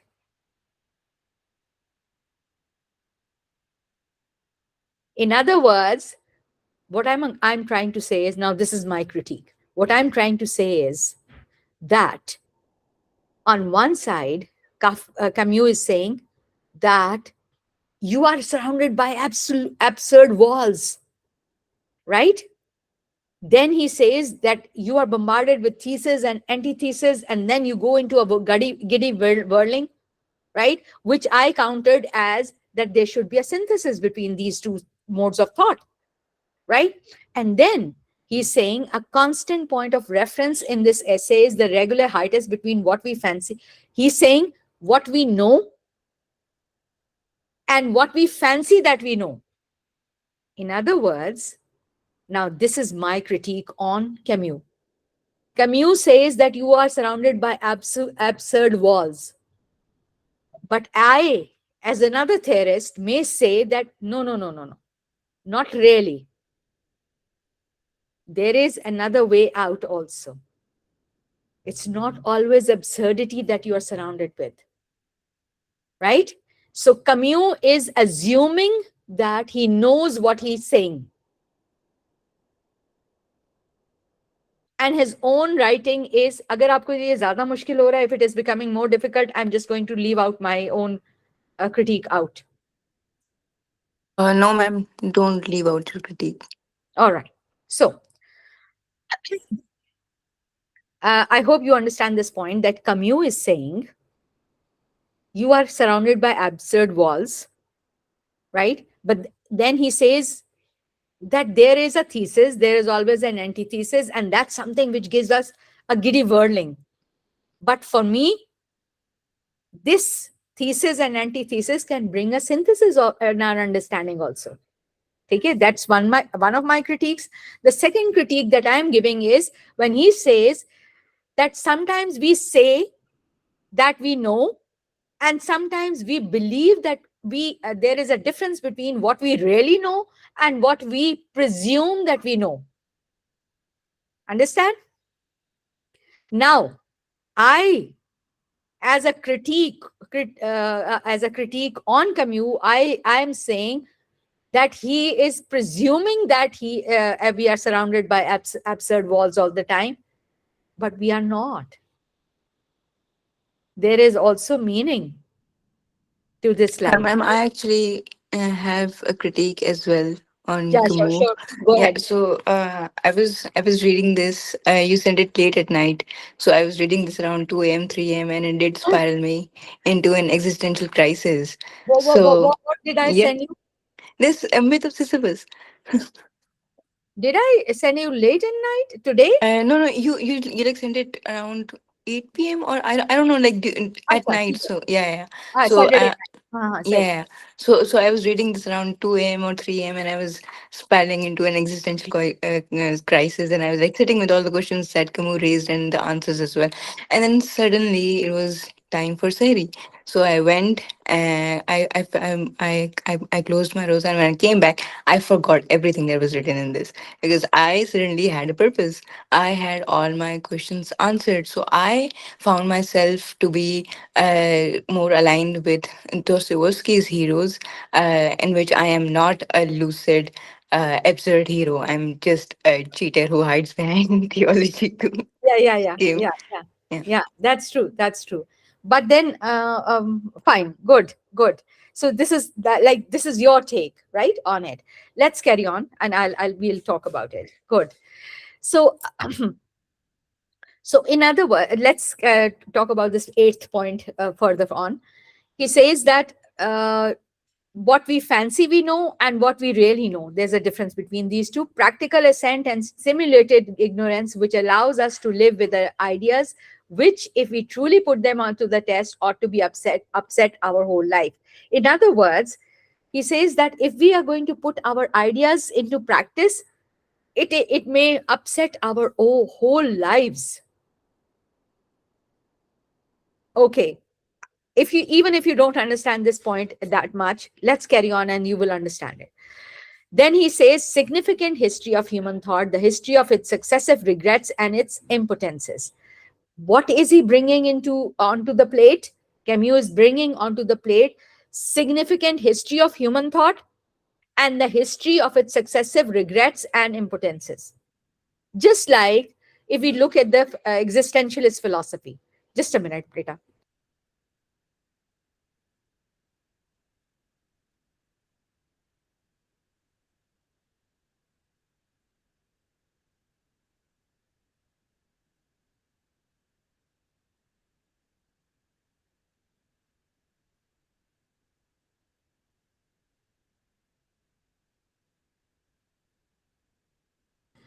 All right. So a while ago, we talked about this thing. I think, therefore I am, and I am, therefore I think. Counter philosophy. Thesis and its antithesis. Yes, Yuan? You talked about its antithesis. Yes? So here he's saying significant history of human thought. If we look at it, the history of its successive regrets are also in front of us, its impotences are in front of us. You know, in other words, philosophers or philosophy has been impotent in giving many answers. For Camus, for Camus, history or philosophy has been unable to produce certain answers for human existence. Understand? This is what Camus is saying. What is he getting at? He's getting at that it is absurd walls all the time around us. It is absurd walls all the time around us.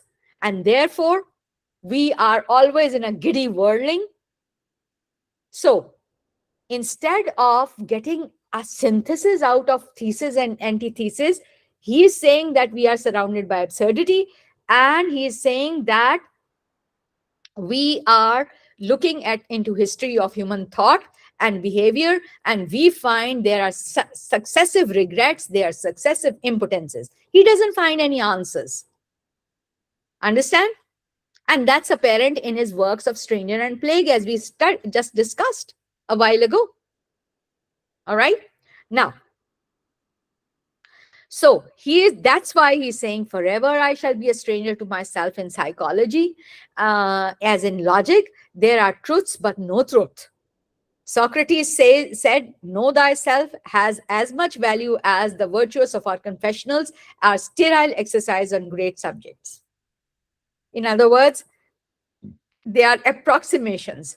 You know, we go for confessions in the confession box. You know, in Christianity, we have those, right? Confessional boxes. Or as a Muslim also, you go to God and you confess your mistakes and all. But he's saying all this has no meaning. This is meaningless. This is all absurd. What is he trying to make? All these points are going to take us to this thing. His thesis point is that this world is absurd. We are surrounded by absurd walls. We are surrounded by absurd reasoning. This is a position which Camus has taken. Right?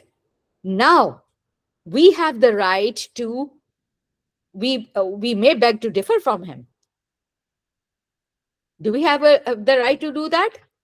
Or is Camus the ultimate end all of philosophers? No, I'll No. I'll differ. Okay. Yeah. Yeah. So that's what we are doing, right?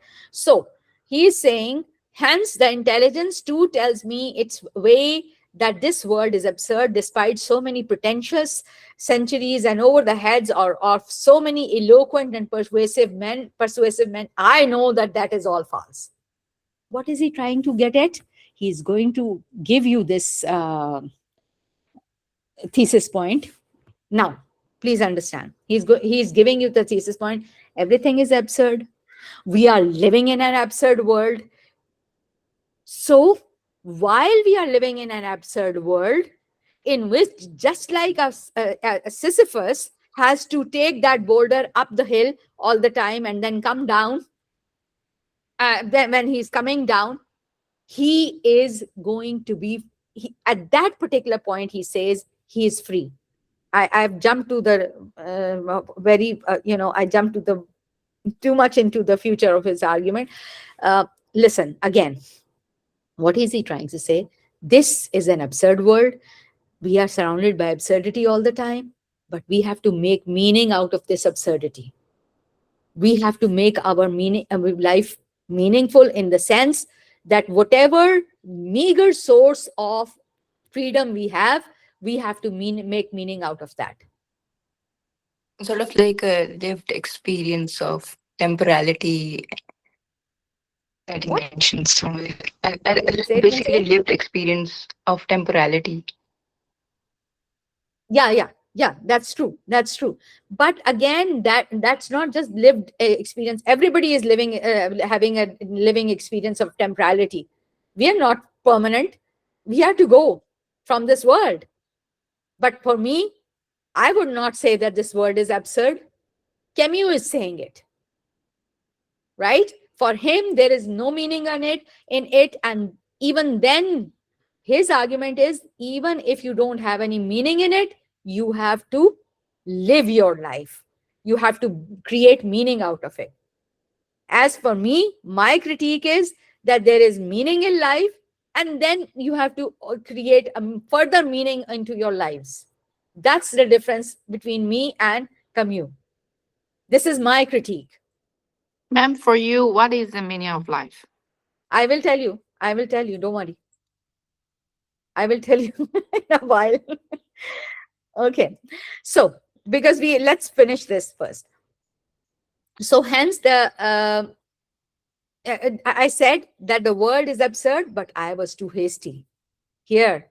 Now, look at this. Again, in the next pages, he's saying, I said that the world is absurd, but I was too hasty. The word in itself is not reasonable. This is another adjacent argument Camus is giving. What is he saying?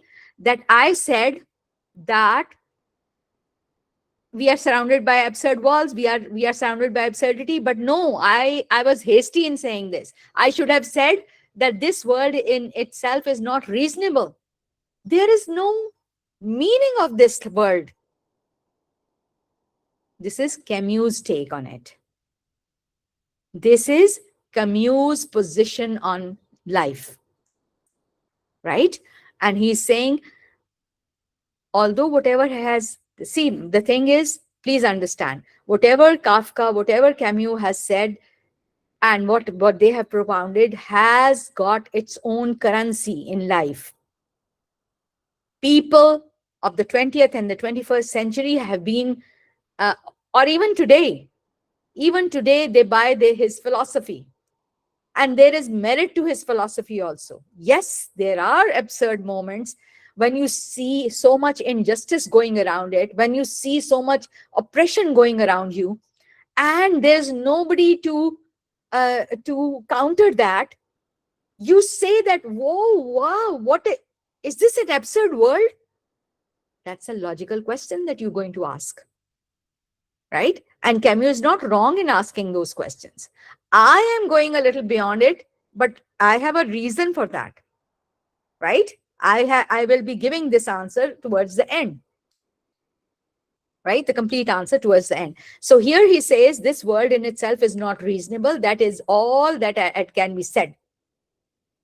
But time and again, please understand, Camus is giving a positionality. He is taking a positionality. He's telling you categorically that this world is absurd. You are surrounded by absurd walls. This whole world is illogical. It is unreasonable. He's telling you all this, isn't it? Okay. Now, so he say, but what is absurd is the confrontation of the irrational and the wild longing for clarity whose call echoes in the human heart. This is the punchline. He's saying, if you're asking for a clarity, just a while ago, Yuan asked me, what is your take on? Yes, I will be telling you. But here he's saying, if you are asking for clarity, then that is a wild goose chase. Right? This is what Camus is saying. Understand? Okay. Let's carry on. Then he says the absurd depends as much on man as the world. In other words, man is also absurd, world is also absurd. Then he says, there have always been men to defend the rights of the irrational or the plane of history. Yes. Can you not see it today? After the disclosure of Epstein files, this particular sentence, it has a lot of currency. Look at it. He's saying, there have always been men to defend the rights of the irrational. That was an irrational, illogical, criminal behavior.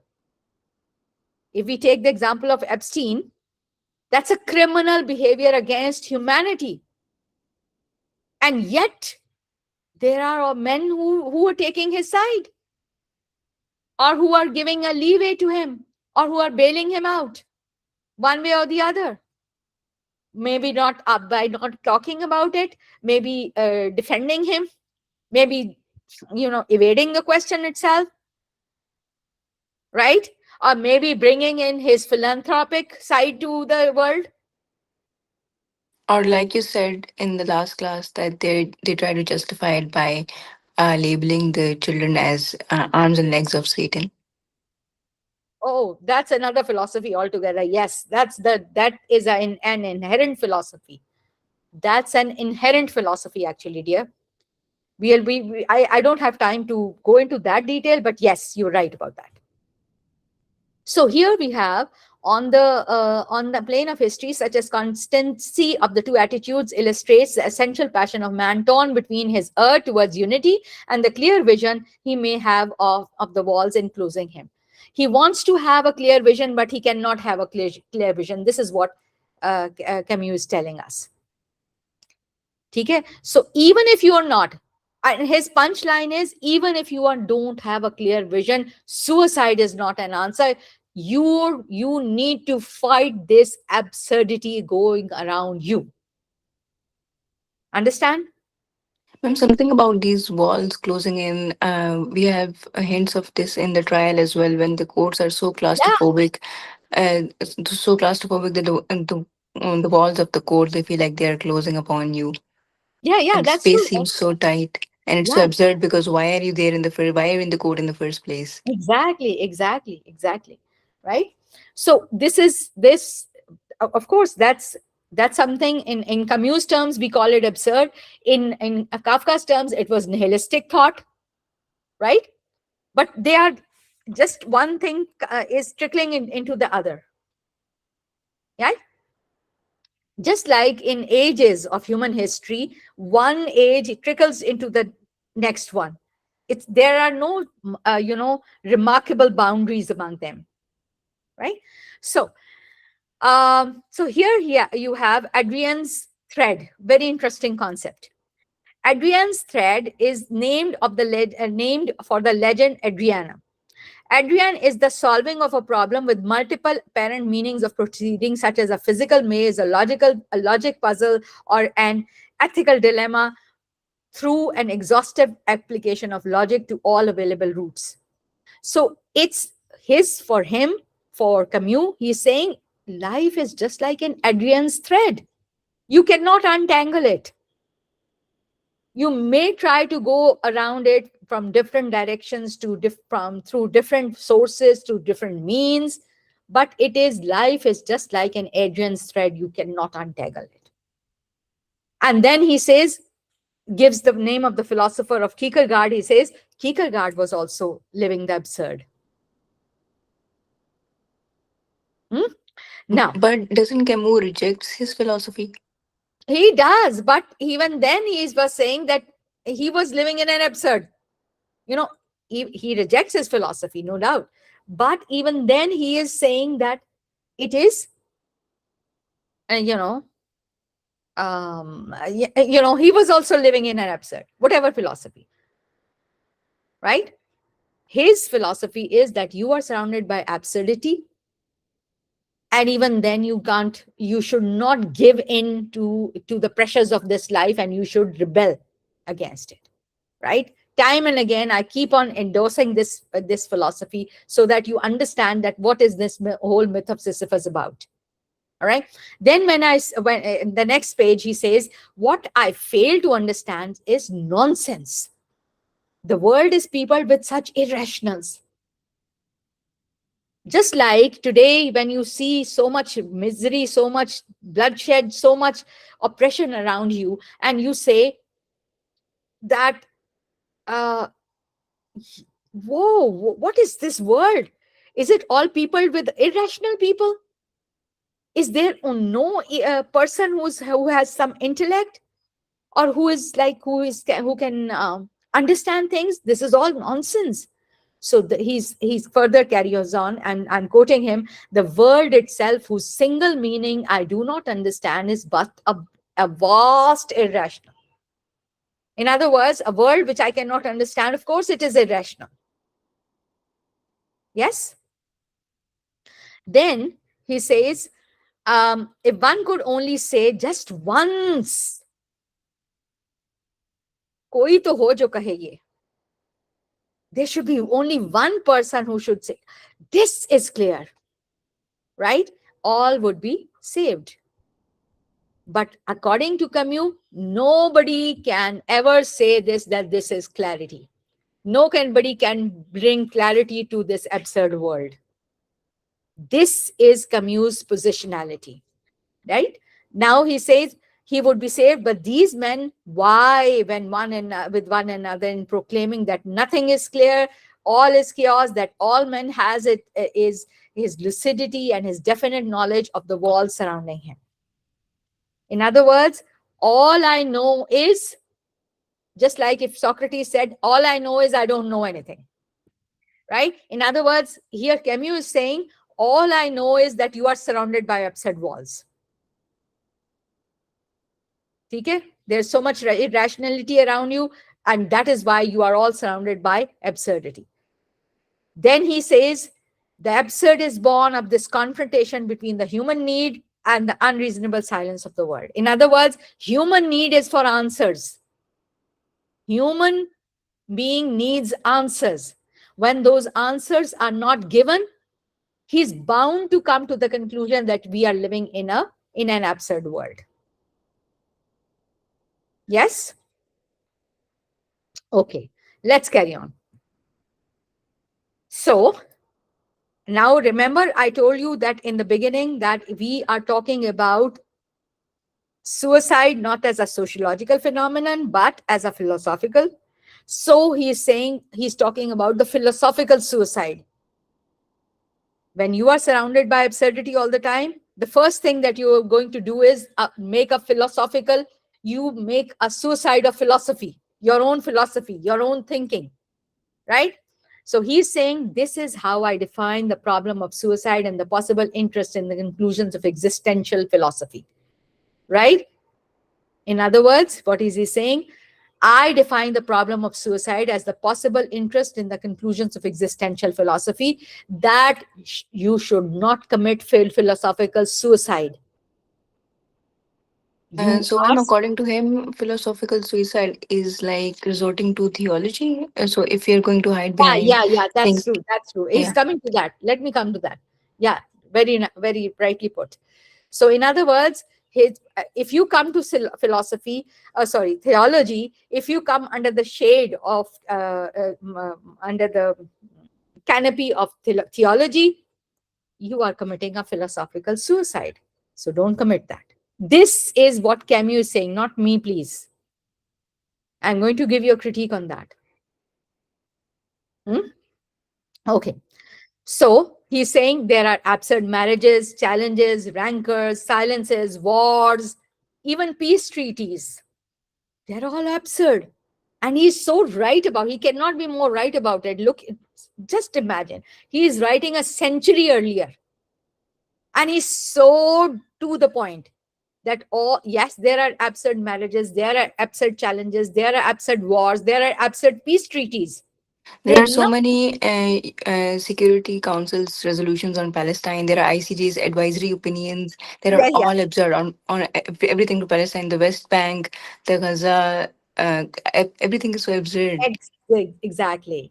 So it is all absurd, right? This is what he's saying, that you are surrounded by absurdity. Accept this. Accept this fact that you are surrounded by absurdity. All his words are very convincing. And yet there is a counter argument to them, which I'm going to give you in the end. Right? There are absurd marriages, challenges, right? So I am just thus, he says, look at the words. I am just thus justified in saying that the feeling of absurdity does not spring from the mere scrutiny of a fact or an impression, but it bursts from the comparison between a bare fact and certain reality, between an action and the world that transcends it. Teak? In other words, if you find oppression, it should be eradicated.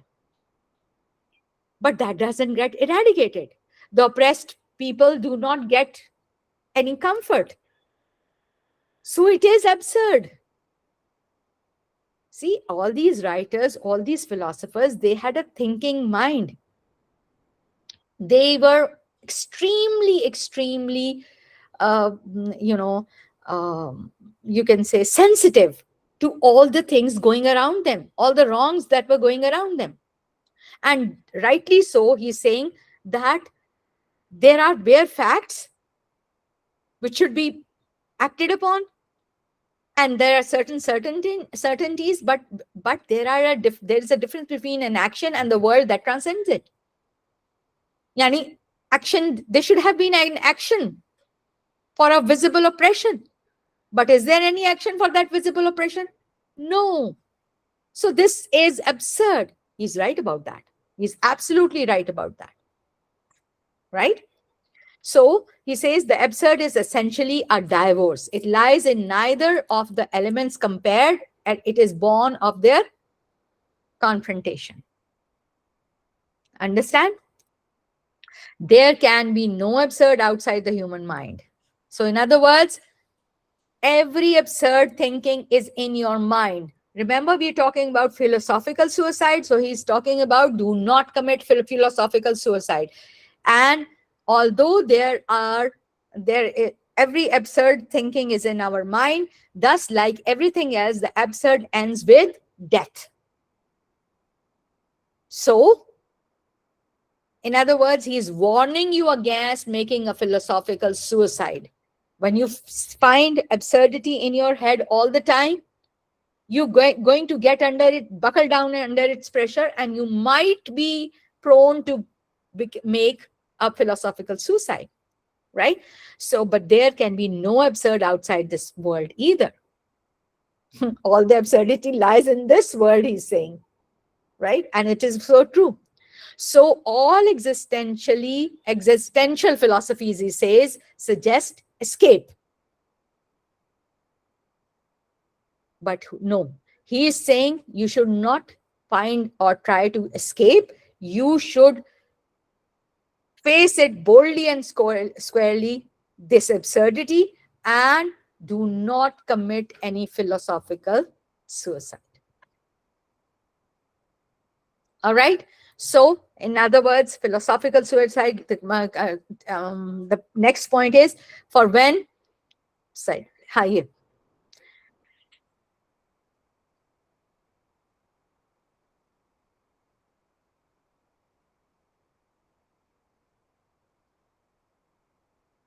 Acha. For when, at the conclusion of his passionate analysis, Chestov discovers the fundamental absurdity of all existence. He does not say this is absurd, but rather this is God. Here comes his point. He's talking absurdity in an godless world. For him, this world is godless. And it should not be, in other words, you will commit philosophical suicide by taking refuge in theology. Now you get it? And here I'm going to beg, Ma'am, difference. uh, Yes. can you please repeat this point? I could not get it. Okay. So he is saying, when at the conclusion of his passionate analysis, Chestov discovers the fundamental absurdity of all existence. Yani Chestov discovers that, yani another philosopher, I'm just giving the argument here. I'm not going into what Chestov actually gave, but I'm telling you that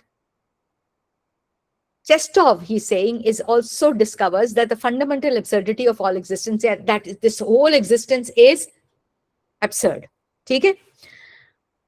So he does not say this is absurd, but rather this is God. In other words, what Camus is bringing us to is that if you are going to take refuge in God, and if you're going to say, okay, fine, I don't understand this thing, but perhaps this is God.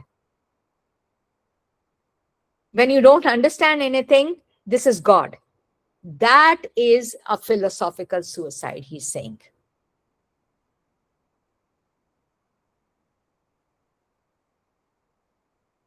Right? Now, my critique on this is a little bit different. My critique on this phenomenon, which Camus is giving, is different.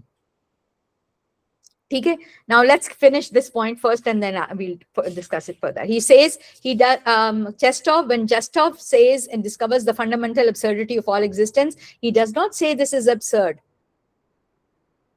Okay, Camus is saying that this is all absurd, but Chestov said no, this is God. We must rely on him, even if it does not correspond to any of our rational categories. See, look at this today. Put it in today's perspective. When you see so much wrongs being committed around you, and there's nobody to counter it, what do you say? Where is God? Why is he not intervening and helping these oppressed people? Would you not say this?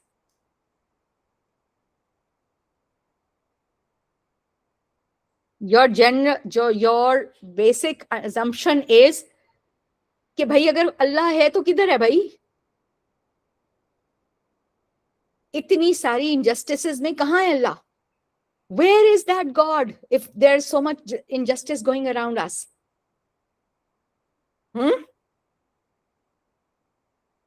Getting it? Yes.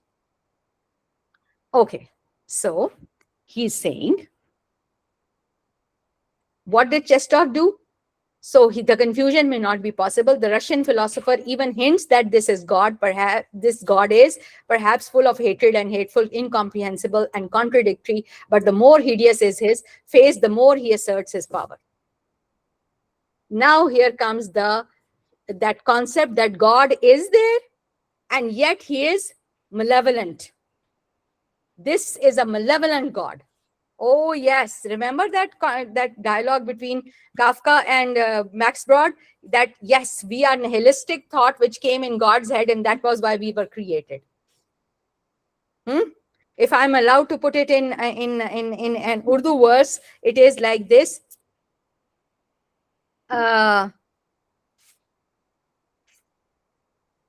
तख्लीक कायनात के तख्लीक कायनात के दिलचस्प जुर्म पर, अब ये लफ्ज में गौर कीजिए आप, तख्लीक कायनात के दिलचस्प जुर्म पर हंसता तो होगा आप भी यज़दां कभी कभी. This is the philosophy of malevolent God.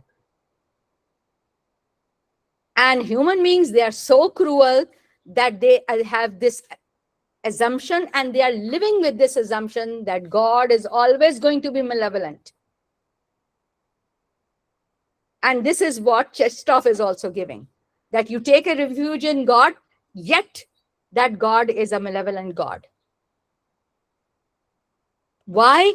Because your ontological perception is looking at all the wrongs that are being committed against you, against around you, right? And yet there is no intervention of the God Almighty. Where is He? Understand? So if you are looking at all these things in this perspective, you are definitely going to either say either there is no God, or that God is malevolent. Otherwise, where the hell is He? Right? Now, let's carry on. Or He's so hateful, He's looking at us and He's killing us for His sport, as Shakespeare said.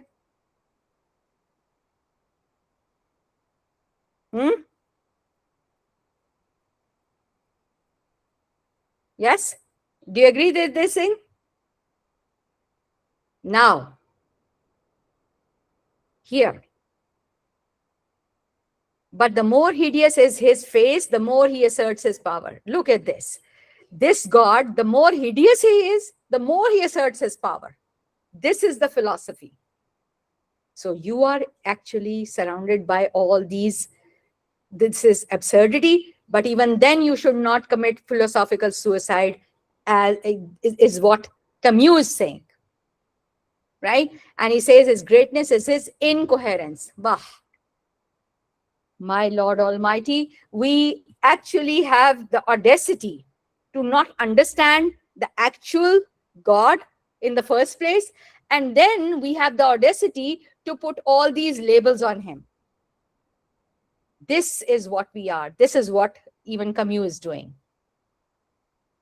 Okay? There are many things which have got currency.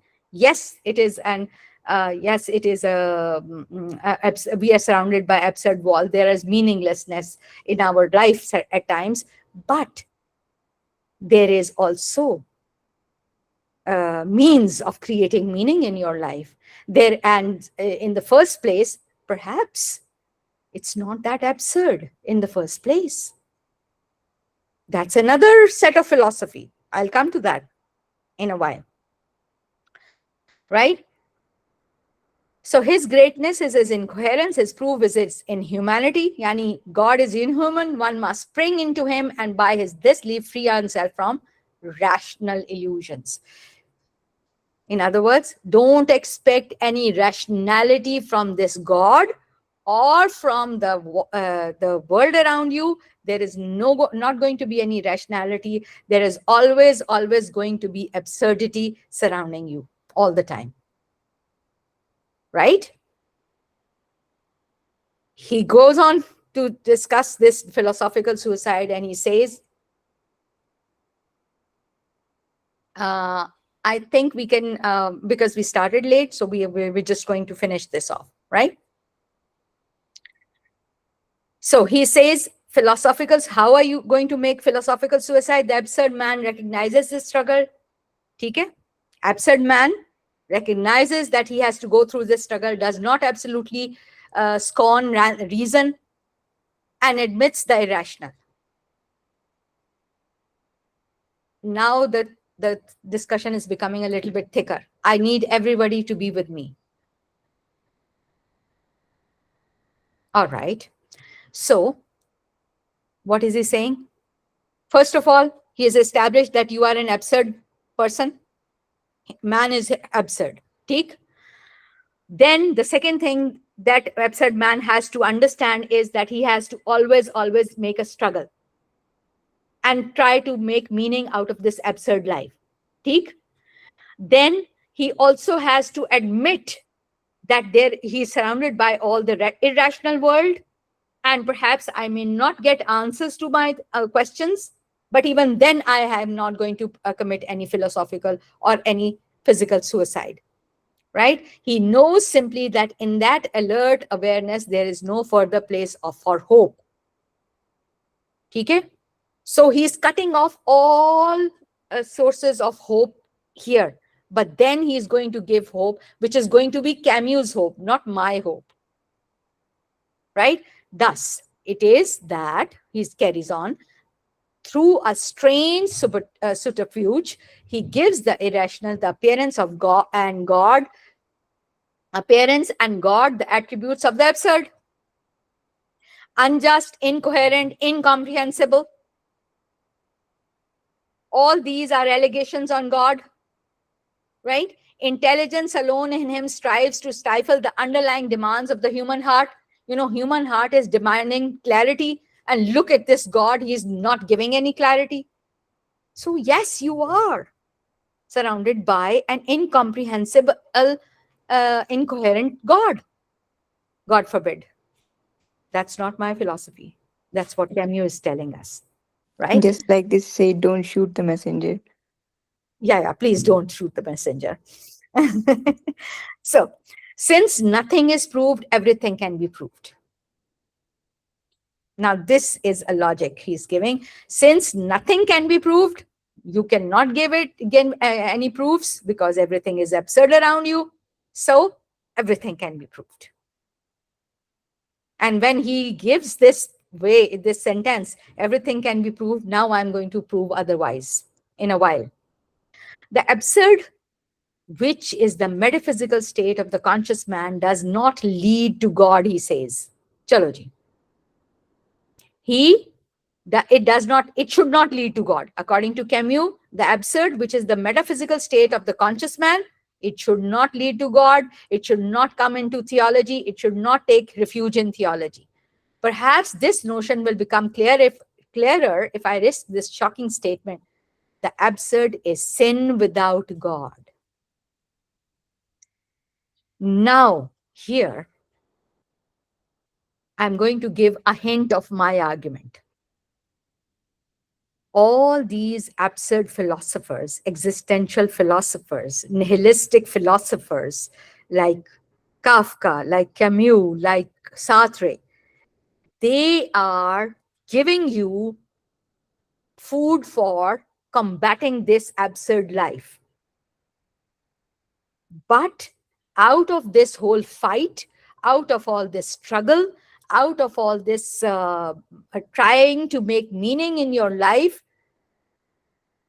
they, in this equation, they just relinquish God Almighty.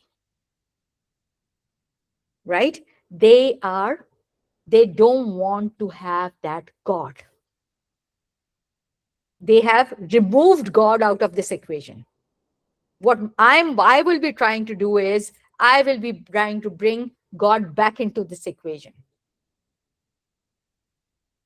In this whole fiasco of absurdity, in this whole fiasco of nothingness, in this whole fiasco of existentialism, I am going to bring God back into it, and we will see if we can that the equation will be balanced. Remember those mathematical equations we used to do in our yesterdays in maths, the balancing the equation.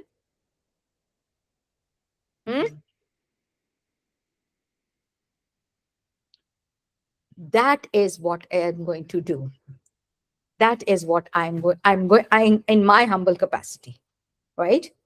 Camus is not God Almighty. Kafka is not God Almighty. Sartre is not God Almighty. And if they say that, it will be wrong to get under the canopy of theology, or not theology, or God, under the umbrella of God, then that's their take. But we'll see how the God, when God also is brought into their equation, of existentialism, of nihilism, of absurdism, it will There's be also a equation. quote in Myth of Sisyphus, cruel mathematics that command our condition. Yeah. Say it once again, beta. Cruel mathematics that command our condition. Ha, cruel mathematics. So, like, he is saying cruel mathematics, but he is calling it cruel mathematics. I'm going to balance it in a while. Why am I saying this? Because, of course, we have to read these philosophers, they read these writers, and we have to give their own critique on it. We have the ability, all right? Or we have at least the yani, we should be given the liberty to do that, right? Or permission to do that, right or not? Yes, ma'am. Nobody is saying anything. There's a quote, I don't know who said this, but I wrote this down a while ago. All this talk about enlightenment, truth, reason, rationality is all good, but we should keep in mind that all of this enlightenment modernity is all just a brief moment in the biography of God. Beautiful, beautiful. This is so beautiful. You've actually given that means that you've understood where I'm going, Yes. right? Good, good. Okay, so uh Acha, Alia is also there. I thought that she had left. I could not see her. The absurd, which is the metaphysical state of conscious man, he's saying, does not lead to God. This is what he is saying. So the absurd, what is his take? The absurd is without a sin, without God. Okay. So in the end, the ninth point is he's saying, I am taking the liberty at this point of calling the existential attitude philosophical suicide. Don't commit this philosophical suicide, right? Existential attitude is, what is existential attitude? That you try to get answers out of absurd things, absurdity. You won't get them. According to Camus, you will never get the answers. So don't commit this philosophical suicide by bringing God into the equation. All right. Now, next point is Platonic realism becomes intuitive but it is still realism. Platonic realism, remember Platonic realism, Plato gave the allegory of, you know, that famous allegory of, Allegory of Cave? allegory of cave. Yeah, Yes. yeah, yeah. Yeah. So Platonic realism, yani that allegory of cave is that you are sitting, all of them, all people are sitting in a cave and they're looking at the wall in front of them. Now, anything which passes behind you is reflected on the wall. So you are looking at that wall and you think that that is the reality, right? That Yes, is the the shadows are allegory. the reality. Yeah, it's shadows of reality. So Platonic realism becomes intuitive, but it is still realism. Kierkegaard was swallowed up in his God. Hmm? He is scorning Kierkegaard. Camus is scorning Kierkegaard, that he was swallowed up in his God. That was why, Tarim, you said a while ago that he was against Kierkegaard. His philosophy was against Kierkegaard. Why? Yes, Because because faith revolves around, yeah. he's giving a philosophy of atheism. Yes. Camus is giving the philosophy of atheism, right? But even in this philosophy of atheism, his punchline is, even if you are an atheist, and you do not believe in God, even then you should not commit suicide. You should not give in to this life, to the pressures of this life. This is his punchline, right? So Kierkegaard was swallowed up in his God. Parmenides, plunged into thought, into the one, Yani all of them were either mad or whatever.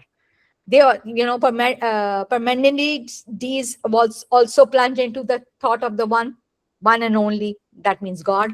But here thought hurls itself into an abstract polytheism. That concept of gods, different gods, and then that supreme God getting angry with the smaller gods, that why are you bringing this whole destruction. So for Camus, this is too much. Everything is like all jumbled up, it is all absurd, right? So So that same is is the case with the god of fire, the god in Prometheus. He gave yeah, yeah, fire. Yeah, he gave fire to mankind to build, to help themselves. But the people, they build weapons. So the gods, they were so angry at Prometheus. Like, why did you help these people? yeah. Yani, that's a concept now. So that's what I'm saying, that this leads us, all these gods and all this concept of God, coming from one god to all these gods, it leads us to abstract polytheism. In other words, he is refuting, any existence of God. He is refuting any existence of gods also. See? But this is not all. Hallucinations and fictions likewise belong to extemporal senses. In the new world of ideas, the species of centaur collaborates with the more modest species of metropolitan man. For the absurd man, there was a truth as well as the bitterness in that purely psychological opinion that all aspects of the world are privileged. In other words, what is he saying? For the absurd man, there was a truth as well as bitterness in that purely psychological opinion, and that in all aspects of the world are privileged. In other words, an absurd man cannot understand whether you come from one position or the other. Remember that story of the stranger? If you are Yes. asking somebody, how are you? Or what is wrong with you? And you say nothing. This is this is the positionality of his Camus' absurd man, right? So what can its assertion mean in the absurd world?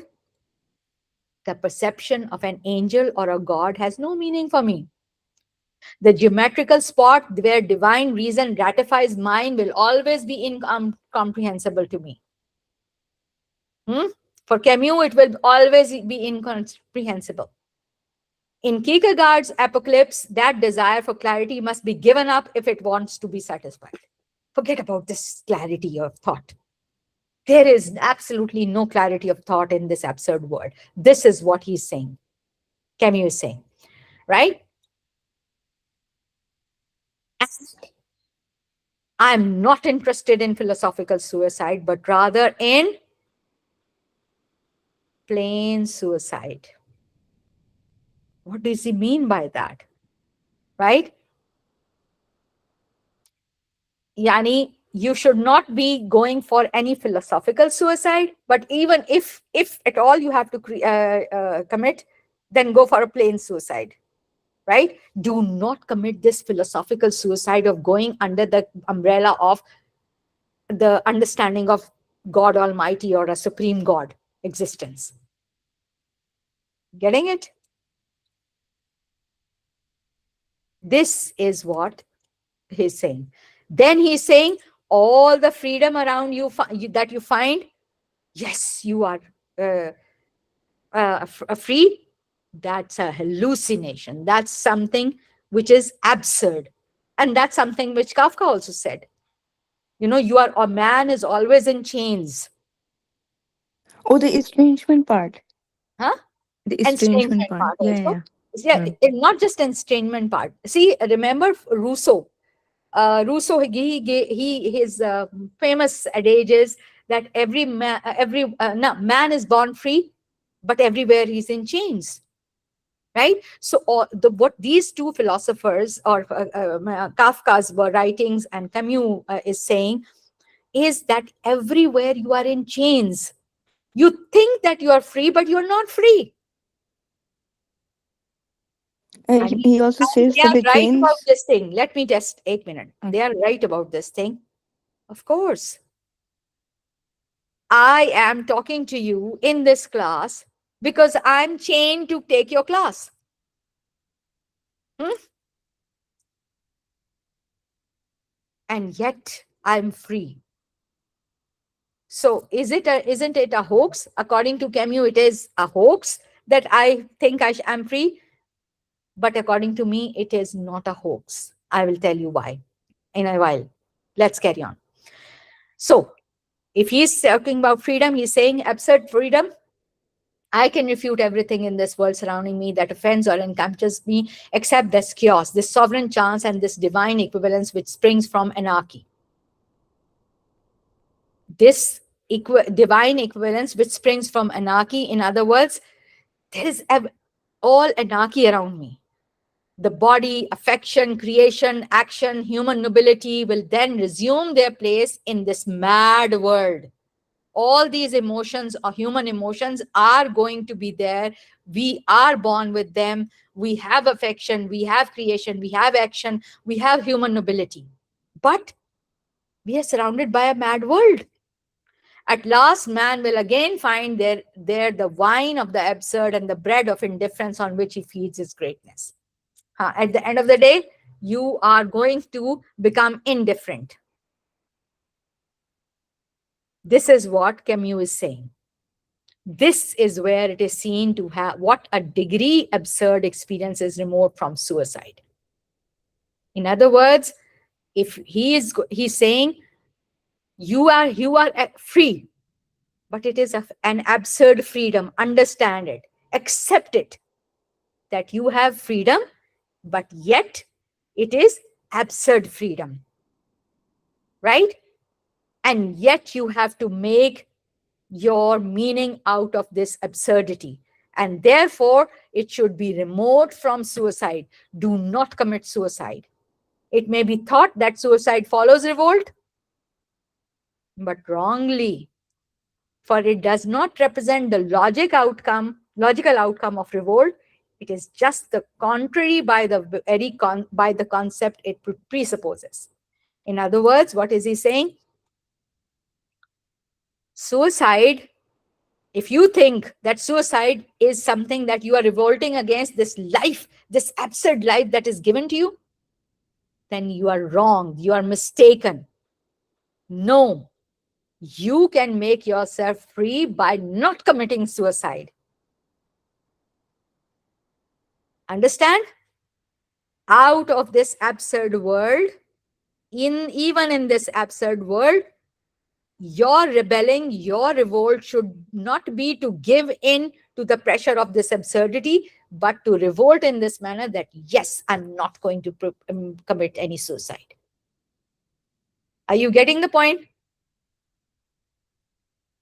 Yes or no? Only Tareem. Okay. Okay. Good. That means that most of you are understanding. Good. So, your revolt is not to commit suicide, although you are surrounded by absurdity. Suicide, like the leap, is acceptance at its extreme. You are accepting that you are giving in to under the pressure of absurdity. That is why you're committing suicide. So, Camus' revolt, his rebellion is not to commit suicide. And with this, in this particular aspect, I'm with him. This is a very important act of freedom in this world of absurdity. This is an act of defiance against all that absurdity. Understand? Now, I'm not even free either to perpetuate myself, but a slave, and above all, a slave without hope of an eternal revolution. Here is a bit of a problem. Eternal revolution without recourse to contempt. And who without revolution and without contempt can remain a slave?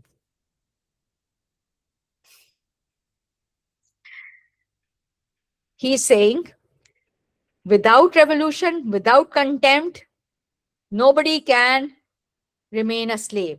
I am a slave to this absurdity. I understand it, I accept it. And yet I'm going to revolutionize my thought by not committing suicide and not getting under the pressure of this absurdity. What freedom can exist in the fullest sense without assurance of eternity? Now he is, because he, of course, is of his atheistic beliefs, he's not talking about any eternity, any life after death, which we believe in, right? So he's saying, even then, I'm not going to go for suicide. Belief in the meaning of life always implies a scale of values, a choice, our preferences. ठीक? Rightly so. Are you all there with me?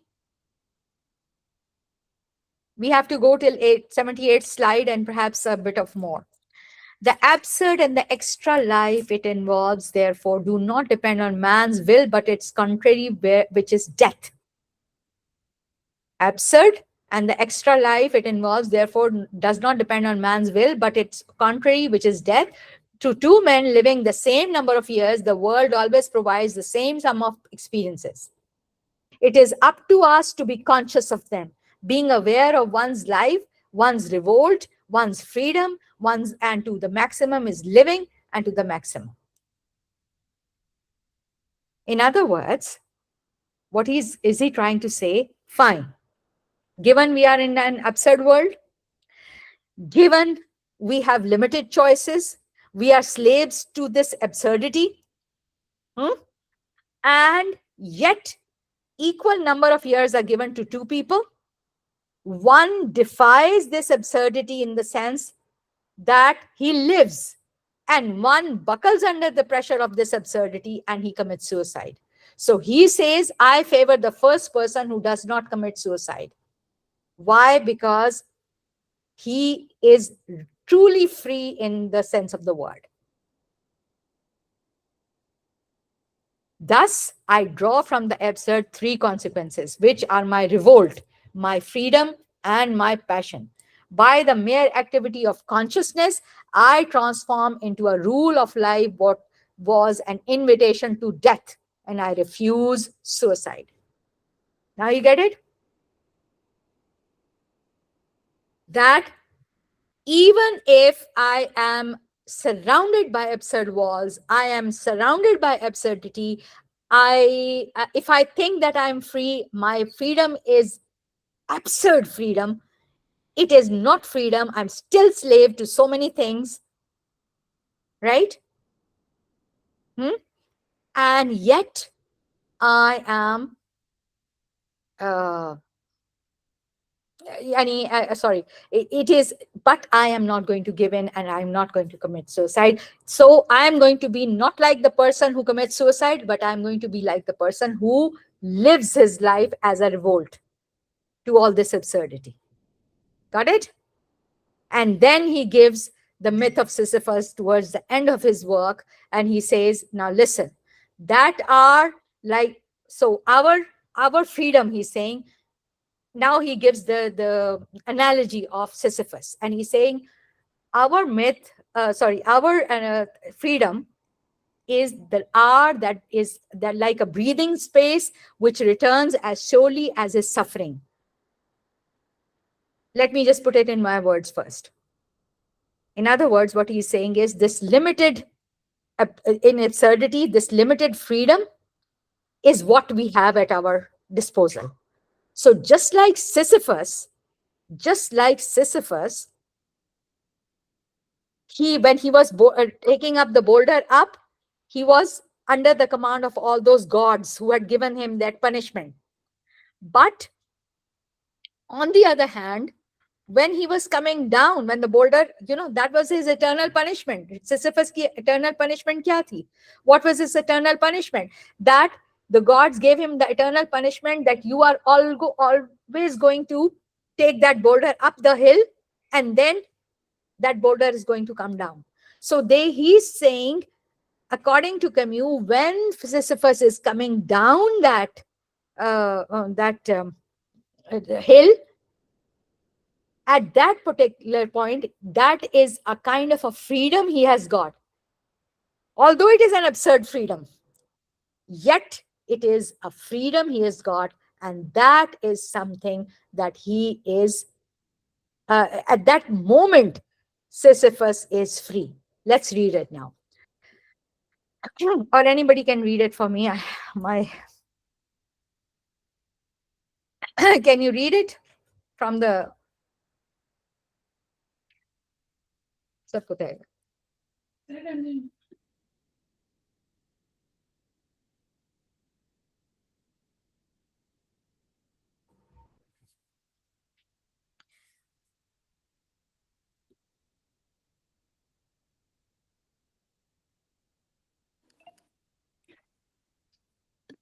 That hour, like a breathing space, which returns as surely as his suffering. That is the hour of consciousness. And each of those moments, when he leaves the heights and gradually sinks towards the layers of the gods, he is superior to his fate. He is stronger Hold than on, his hold on, rock. hold on. Alia, thank you so much. May I, When? ma'am, can What? I read this? Haha, yes, she was reading it and I just wanted to explain, but okay, fine, carry on. Then I'll Myth explain. of Sisyphus, Carry that on like a breathing space, which returned as surely as his suffering. That is the hour of consciousness. At each of those moments when he leaves the heights and gradually sinks towards the layers of the god, he is superior to his fate. He Okay, is okay, okay. stronger You than read it till where Yuan had read, right? So, in other words, I actually stopped her because I wanted to explain these lines. See, okay. he's saying at each of those moments when he leaves the heights of that hill, and he's stronger than his rock. He is stronger than the boulder, that rock that he has to carry up. He's stronger than that boulder. Why? Because sorry, I jumped to, he sinks towards the layers of the gods. He is superior to his fate, and he is stronger than his rock. Why? Because he is free in that moment when he is coming down the hill. Right? Carry on, please. If Or this say, myth okay, is leave it, let me just read it. Where would his torture be? Indeed, if at every step the hope of succeeding upheld him. The workman of today works every day in his life and the same task, and his fate is no less absurd. But it is tragic only at the rare moments when it becomes conscious. Sisyphus, proletarian of the gods, worker of the gods, powerless and rebellious, knows the whole extent of his wretched condition. He knows that he has to take that boulder up again and again and again and again. And yet, it is what he thinks of during his descent. During his descent, he is free to think. The lucidity, the lucidity that was to constitute his torture at the same time crowns his victory. How? There is no fate that cannot be surmounted by scorn. The struggle itself towards the heights is enough to fill a man's heart. One must imagine Sisyphus happy. So, in other words, he has inverted the myth of Sisyphus. Myth of Sisyphus is that Sisyphus is given this punishment of forever till eternity. Take that boulder up the hill, and then the boulder is going to fall down, and then he is going to come down. Take the boulder again to the heights, right? So this philosophy of nihilistic behavior, this philosophy of pessimism, he is reversing. So, ma'am, in the end, Sisyphus Let revolts me by just finish. Let continuing me just his finish. Let me tasks. just finish. Just let me just finish. What is Camus saying? That when he is coming down, he is free in his thoughts. At least he is free in his thoughts at that point in time when he's coming down. And therefore, instead of buckling under the pressure of this philosophy that, oh, Sisyphus was always given this internal punishment, I would say that Sisyphus should imagine himself happy when he is coming down from that hill and his thoughts are free. It is a limited freedom, but yet it is free. Yet that thought is, or yet that person is free. This is what he's saying. One must imagine Sisyphus happy when he is coming down that hill.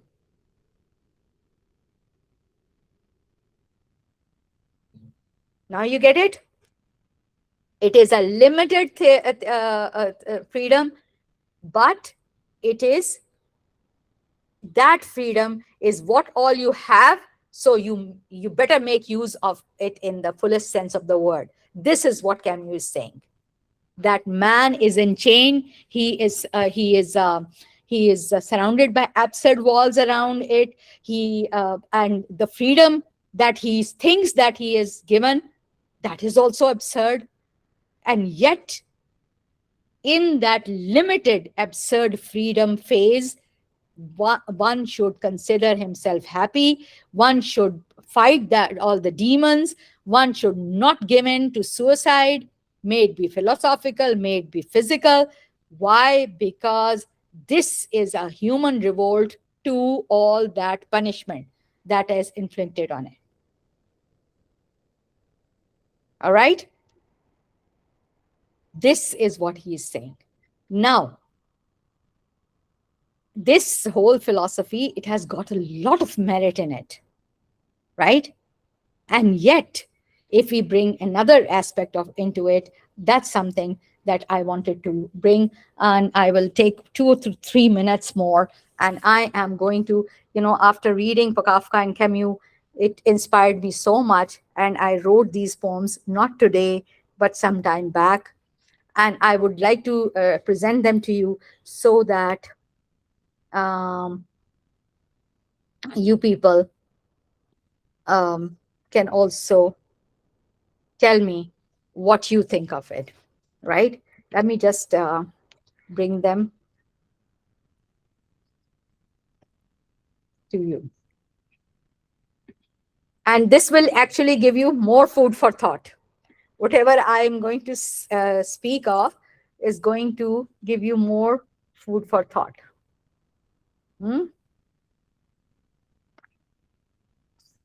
Let me know if my, and this is something I've submitted for somewhere for publication. There are some poems that are already published, but this is, you tell me after okay, yes. This is my answer. Is my screen visible? No, ma'am. All right. Before I go over to that, would you like to add something in it? Have you understood Camus, first of all? Yes, ma'am. I need answers from everyone. Yes, ma'am. Yes, ma'am. Yes, ma'am. Good. So you have also understood. Good. That's good. Right. See, when you do the reading in beforehand, then it's a very comfortable and easier. You enjoy also in discussion. Right. All right. So let me just good. I enjoy it. Okay. Now can you see it? Now these are my takes on these philosophies of nihilism, of So let me just, no, no, no, this one was published. Huh. First, let's see Ma'am, here. is this written by you? Yes, I have written them. After reading them, they were so their work was so inspirational that I wrote these. But of course, I added some of my philosophy, which I was telling you. So I say, wait, wait, wait while it fits, not yet. Eyepiece of the gun, focusing, wait, while it fits, not yet. Spirals, denuding talks and games, right? For me, you know, ba- um, I shouldn't have brought this into this, but let me just read it once again. Wait, wait while it fits, not yet. Eyepiece of the gun, focusing, wait while it fits, not yet. Spirals, denuding talks and games. Wait while it fits, not yet. The nemesis of humanity, lie in wait. Wait while it fits, not yet. The messiahs are mimed and massacred. Wait for the knell to toll, not yet. That's one. Did you get anything? Of course, I can't see your reactions. All right. Okay. Let me just carry on because these are all the answers that I've given after reading Kafka and Camus, especially. Angry world. Oh God, the world is angry with you, not knowing that it is detrimental for them alone. Agnostic, nihilistic, atheistic, conjuring an image of you on their own. The image gathered from impressions, inverse theology, or some appearances. Will there be a dawn of reality anytime soon? Okay. And now I give the answer also. The answer, beyond the isms long past, hedonisms of yesterday, metamorphosizing into fatalisms, nihilisms, stoicisms, or absurdisms. The sought answers of existentialisms or atheisms likewise got dried in the plagued wells of human history. The answers cannot also be in futile mythologizings, the Sisyphean defiances, but in rationally analyzing the rationale of humanity. Hmm? And this is the last one. I don't know whether you people are getting them or not, but I'll come to you. Loving with a difference, an indecent proposal. Sisyphean niches and Joseph K's, Camus' debacles and Kafkaesqueness, combating drowning deaths and creating life in desertness. The literary geniuses and grand muses, ideations and inspirations for posterity, are held in high esteem, cherished, treasured, and revered. Yet, can the carving of meaning in human history be bounded with meaninglessness alone? Can engaging godlessness in fetters of godlessness behoves today's informed and wiser souls? Let me come back to you. So, did you get some answers in this?